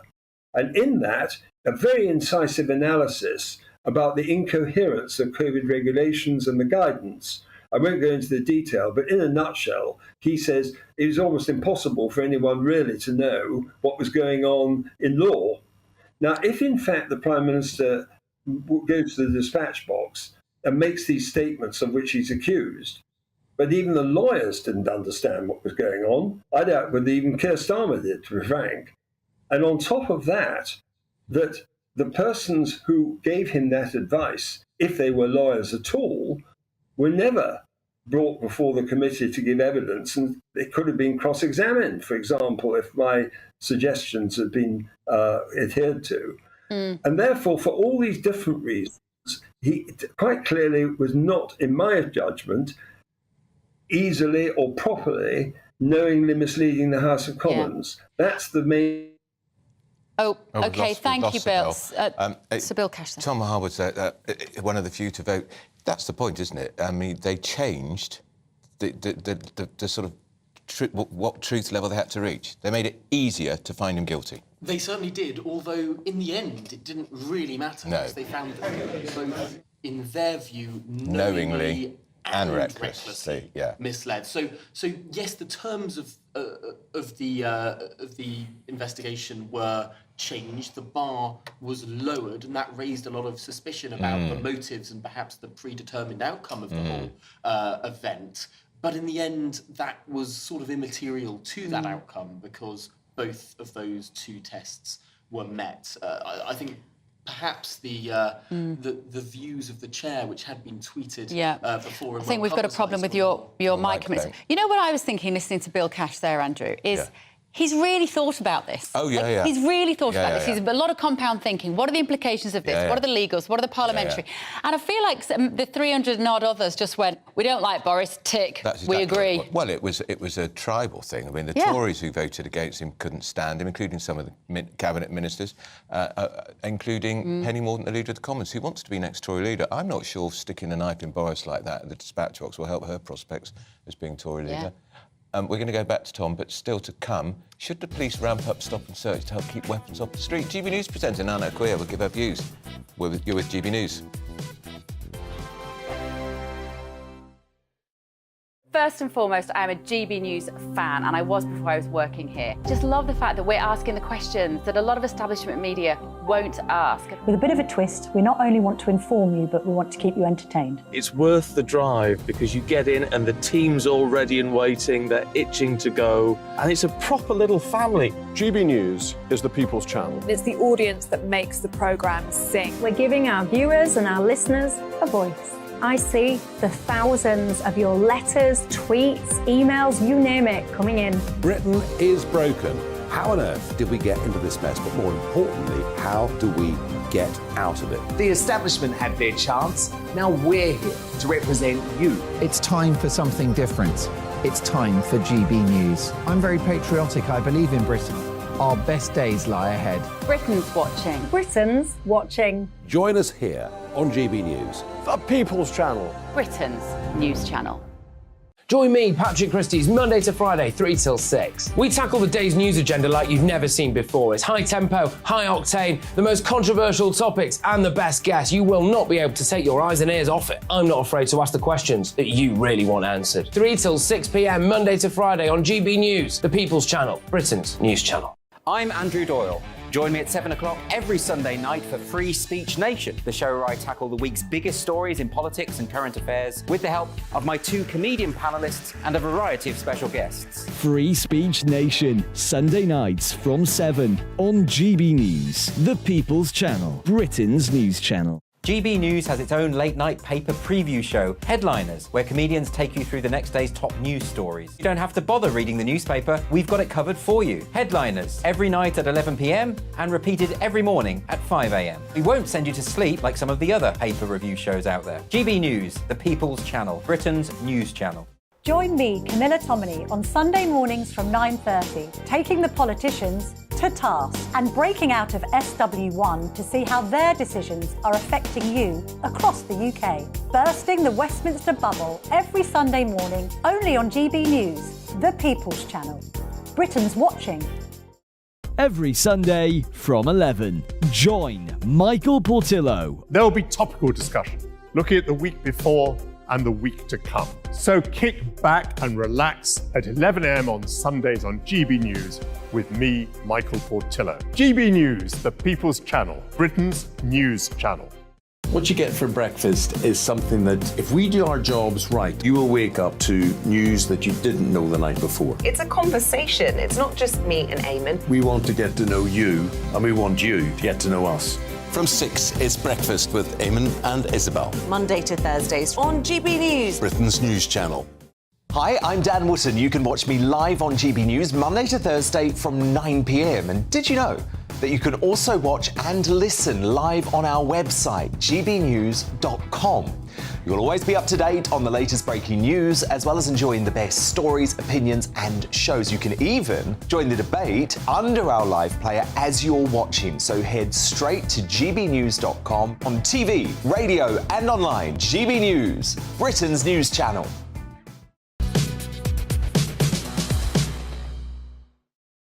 Welcome back. Thank you for joining us. Some breaking news now. Controversial social media star Andrew Tate has been charged with rape, human trafficking and forming organised crime groups to sexually exploit women. That's in Romania. Breaking news, Andrew Tate has been charged with rape, human trafficking and forming organised crime groups. Absolutely fascinating. Now, the Home Secretary, she's been calling on the police, she's been calling them to do a lot of things, but to ramp up the use of stop and search.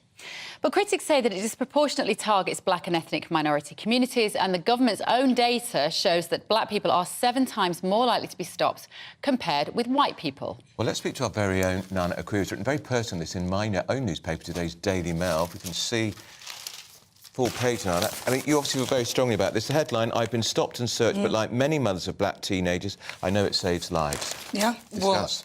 I think it has to be done. It's a necessity. It will mean that there will be more police on the streets for starters. And if we look at the statistics, so out of the 99 murders that happen with children under 25, I'll call them children because they are pretty much young people, 31 of them were black. And whilst that means the majority of them are white, it's disproportionate because actually black people make only 4% of the population in this country. And I used to lecture and go around to schools all around the country, and in particular those in London, and talk to lots of youths, and many of them were black, especially in South London and areas like that. And it was apparent to me that there was a fear within those youths, and that there was a sort of an aggression. And I felt fearful for them, and I kept imploring to them that actually, if you focus and believe in yourself, you can achieve. And I would go and talk about motivation and things like this. But what worries me when I look at this is because, in the end, it's a lot of black on black. And that is where it's just, I think a lot of the communities, and I say black community, but when I say that, I mean if you live in an area that is predominantly black and you are black within it, I think a lot of the people within those communities must work together, because this is a serious issue that's affecting the young people, and they're doing it out of fear. I think the police have a lot to answer for as well, but I think stop and search is an absolute must, but it has to be done with respect. Yeah, and perhaps with intelligence too. You've been stopped and searched, as you described graphically in the paper, the Mail today. Tell us about that.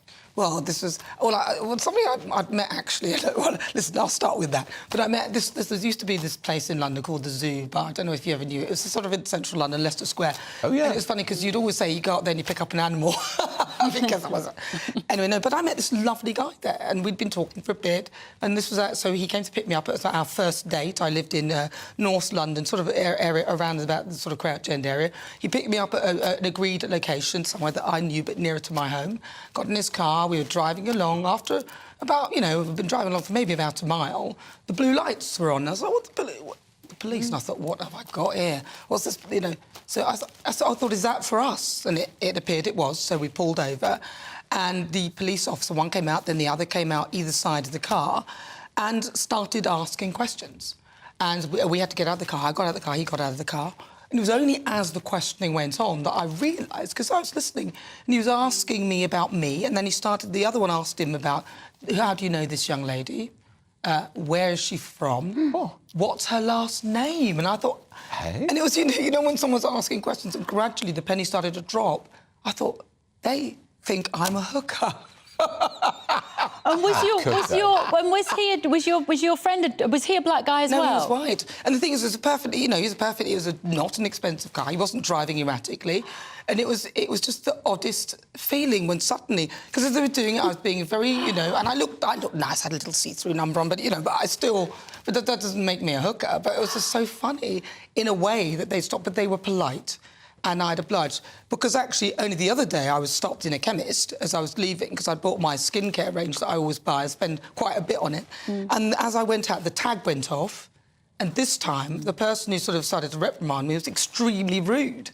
And as he took me in store, I said, don't ever speak to me like that again. And so I can understand that if you are stopped and searched and someone is rude to you, it will bring out the other side of you. So I think the police... they need to learn to do it properly. How do you talk to... if you're a mum with black boys, how do you talk to them about the stop and search scenario? Do you say, look, keep your cool.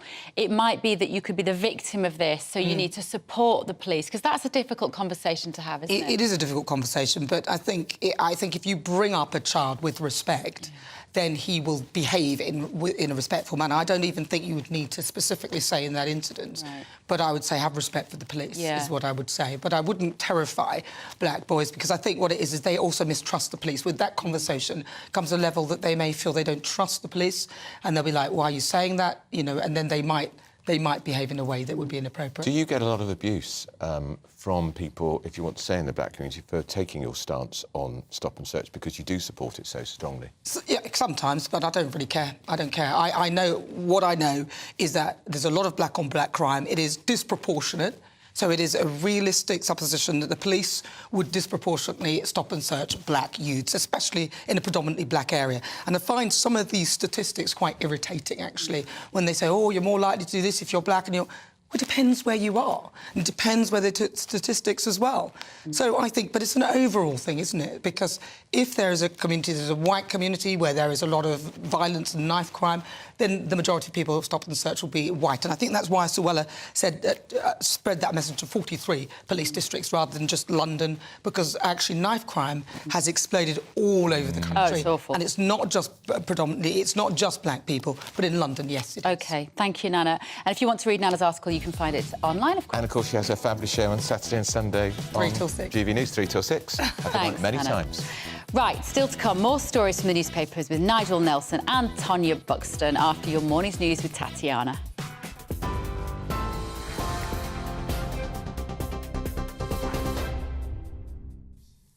Bev, thank you very much and good morning. This is the latest from the GB Newsroom, starting with some breaking news. Controversial social media influencer Andrew Tate has been charged with rape and human trafficking. He's charged with forming an organised crime group to sexually exploit women. The Tate brothers were first arrested at their Bucharest home in December. In March, they were moved from custody to house arrest following a ruling by a Romanian judge. They both deny the charges. 5 people on board a missing submersible tourist vessel to the Titanic shipwreck in the Atlantic Ocean have approximately 2 days of oxygen left. Rescue teams continue to search for a British billionaire who's on board, as well as a father and son, Shahzada Dawood and Suleiman, has been confirmed. Captain Hamish Harding, a pilot who owns an aviation company, wrote on social media saying he would be taking part in the dive yesterday. The Coast Guard lost contact with the vessel around 1 hour and 45 minutes into the 2-hour descent to the Titanic site. Oceanographer Dr. Simon Boxall says the situation is critical. They're in a very difficult situation here. They're sitting in 4 kilometres, 13,000 feet of water. That's the limit of the sub's capability anyway. They're in a very deep part of the ocean. They're a long way from the coast as well, so getting any sort of rescue attempt to them is going to take time. And there are very few vessels that are capable of going to those sorts of depths. MPs have voted to approve the report which found Boris Johnson deliberately misled Parliament over lockdown parties with a majority of 347. The sanctions planned against the former Prime Minister include banning him from having a pass to access Parliament. The Liberal Democrats have accused the Prime Minister Rishi Sunak of being too weak to even turn up to the vote. Shadow Scotland Secretary Ian Murray agrees with the sanctions given. Food inflation has dropped to its lowest this year, but records show it's at the highest it's been in 15 years. According to research by Kantar, grocery prices increased by 16.5% in the 4 weeks to June 11th, compared with the same period a year ago. Nearly 70% of households say they're extremely or very worried about rising food prices. You can get more on all of those stories by visiting our website, gbnews.com.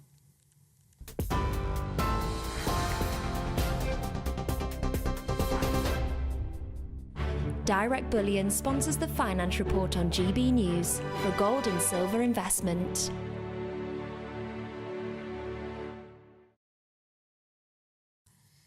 Here's a quick snapshot of today's markets. The pound will buy you $1.2767 and 1.1682 euros. The price of gold is £1,528 and 75 pence per ounce. And the FTSE 100 is at 7,592 points. Direct Bullion sponsors the Finance Report on GB News for physical investment. Good morning, it's 11:37. You are with GB News on, with To The Point on GB News. Where are we? I've had a day off and I don't know where I am. This Britain's news channel. We'll be back in a minute.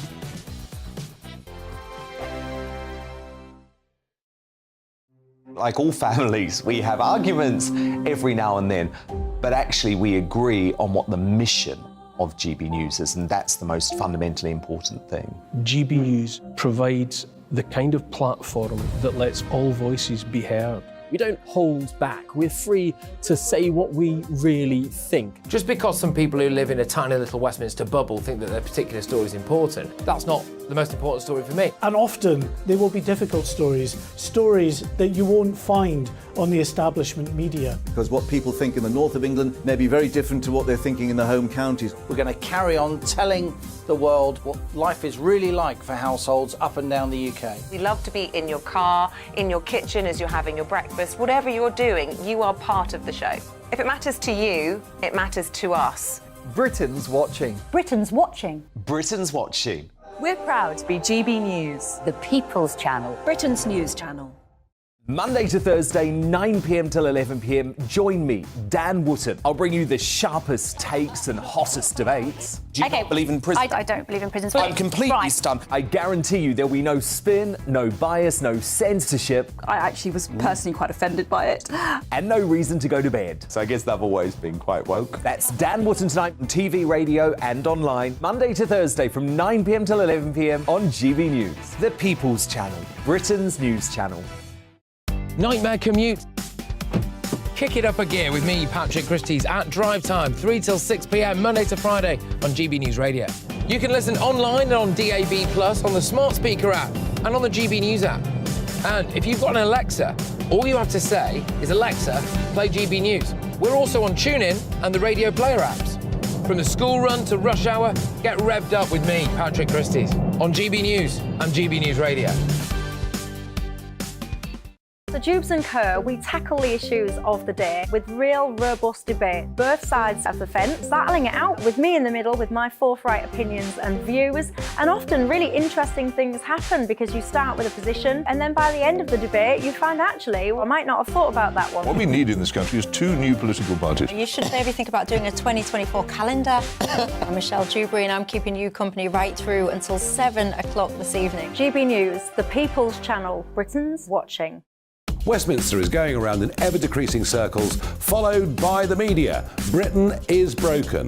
How on earth did we get into this mess? But more importantly, how do we get out of it? Join me at 7 p.m, Mondays to Thursdays on Farage, here on GB News. We will have open, rational debate. We've got to work out how Britain moves forward from this. Join us here on GB News, the People's Channel. Britain is watching. You've probably seen politicians interviewed 1,000 times, but we do it differently. We find out who they really are, we don't shout, we chat, and hopefully we bring a bit of light, not just heat. Did you know Kate Moss? Apparently. Do you have a pair of jeans or a pair of jeans? No, of course I don't. What would I do with them? My friends are like, oh my God, what's she doing now? Join me every Sunday at 6 for Gloria Meets, only on GB News, the People's Channel, Britain's news channel.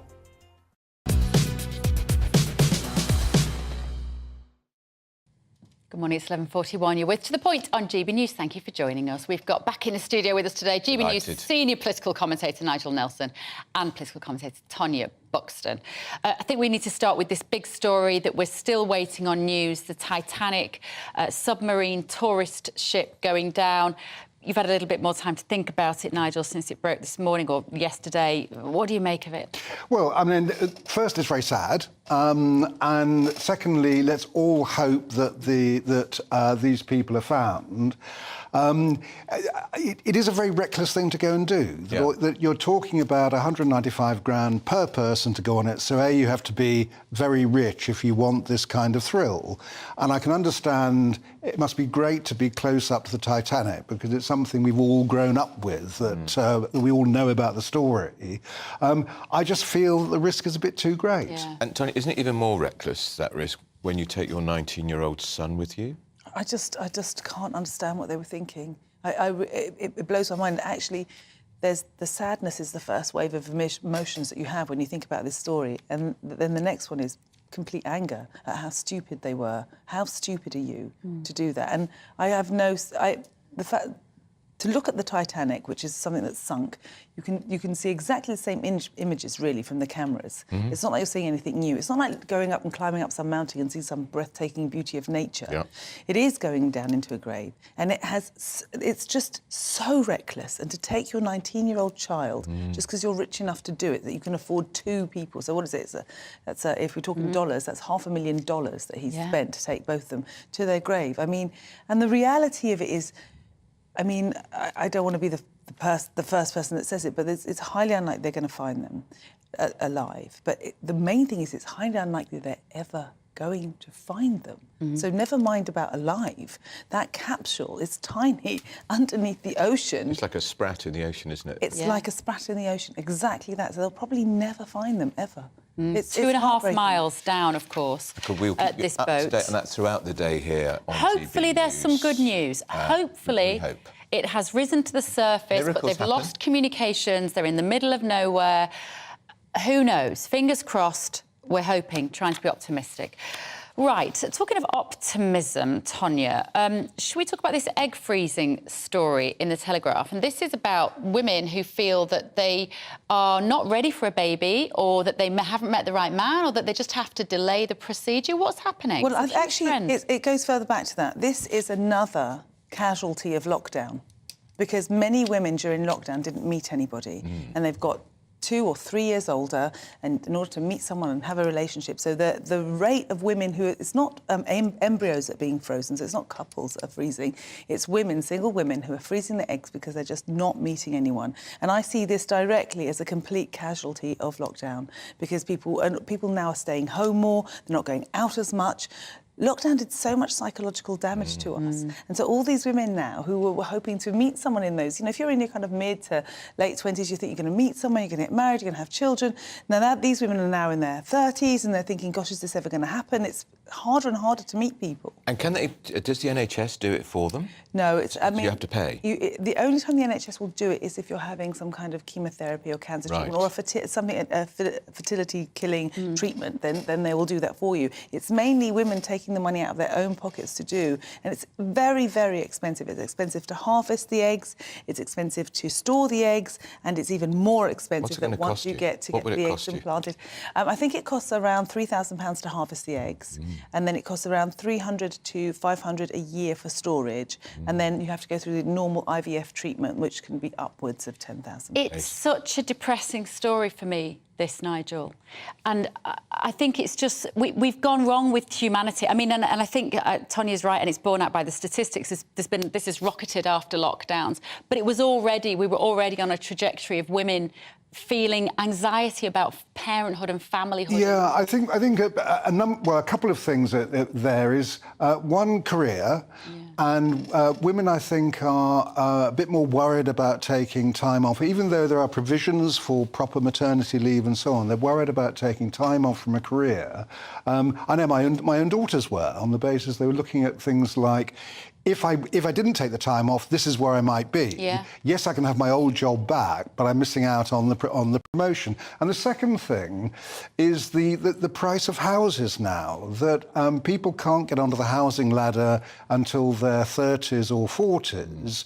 And obviously, if you don't own your own home, you're going to be less likely to want to have children. You're going to you want that security coming up. And given sort of house prices back in Margaret Thatcher's day, for instance, you need a mortgage of 2 times your annual income to afford a house. Now you need a mortgage of 4.5 times your annual income. And goodness knows what will happen as mortgages go rocketing up anyway. And it's that arrogance of feeling we can control nature, isn't it? That's it. That's exactly it. We've been sold a lie, and we were the first generation, I think, you and I, Bev, who were sold that lie that you can have everything. You can't. No. You can't have children and a career and everything, and you can't do it whenever you want. Genetically, we're supposed to have children in our late teens, early 20s. OK, fine, we're not back in the dark ages, so we shove it forward a bit. But you can't shove it into your late 30s and 40s, and women are expecting to have children. Nature doesn't allow you to do that. You have to make sacrifices. If you want to be a parent, then you have to make some sacrifices for your children. If you go back always to the First World War, so many men died in that war, the inappropriately called Great War. So many women never got married, never had husbands, never had children. They didn't have this option. And it was inconceivable then. Yeah, inconceivable. Great word. Perfect word, absolutely. Couldn't it? Yeah.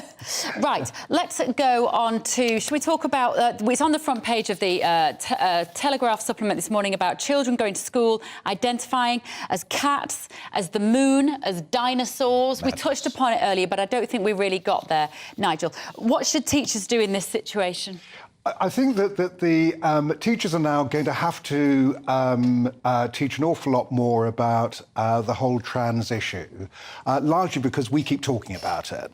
Government guidance will come out to actually help them, but the particular cases were sparked off by a teacher having a go at his pupils who were, I thought, debating against him pretty well. And the teacher was saying, look, that don't be unkind to the girl who identifies as a cat. What the teacher could have done is use that as a lesson by saying, look, actually, you can change your gender. What you can't do is change into an animal or the moon or a pillar box or anything else. That you could. To a 13-year-old, you would say you can change your gender? Yes, I do. I mean, the kids are going to start talking about it now because it's become such a live issue. But it's only because people like this teacher put this nonsense in their head. Well, do you not think that we are a part of that because we talk about it an awful lot? I mean, I think it's actually a terribly private matter to the individuals concerned, and the least other people get involved, and government too, probably the better.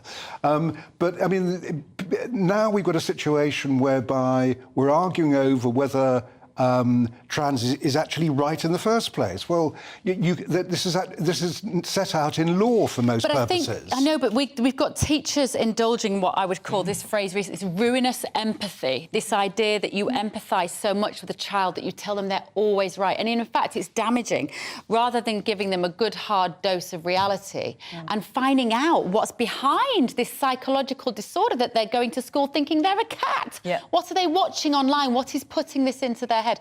Our very own Michelle Dewberry did it last night. Now, I'm not saying that Michelle was is a victim of this, but she was proving the point last night. Which is very funny, but actually it's not funny what's happening in our schools, is it, Tonya? It's not funny what's happening in our schools at all, because, like you said, this empathy is not looking for what is the problems that are causing this. And there's another piece, actually, in today's Telegraph about Jasmine, who is a detransitioner, and what she's gone through. And they've started giving her drugs to stop her sex at the age of 13. She now has to shave her face every day. Her voice is lower than it was. She had a double mastectomy. And she says it was a childhood mistake, and she does put the blame at the feet of the adults that indulge this. Instead, she was already self-harming, so she showed all the issues that we've talked about before with a lot of these children that are going through trans. There are other psychological issues, and they need help in another way, not straight away pumping them full of drugs and hormones that they shouldn't have and cutting off body parts, for goodness sake. It's so simplistic, Nigel, when you say to a trans child, the solution to your problem must be to allow you to swap gender. Yeah, no, I think you're right, and I think certainly when Tonya mentions the Tavistock, that they seem to rush this process. That's the clinic in London that facilitated the gender. And it's going to be closed down. Indeed, and certainly that the way that the NHS approaches it is they say it should be done with extreme caution along the way. So you begin with talking therapy, you might then go on to puberty blockers, cross-sex hormones, even surgery, but it's a long way down the road. And do they accept that the parents should be involved in this?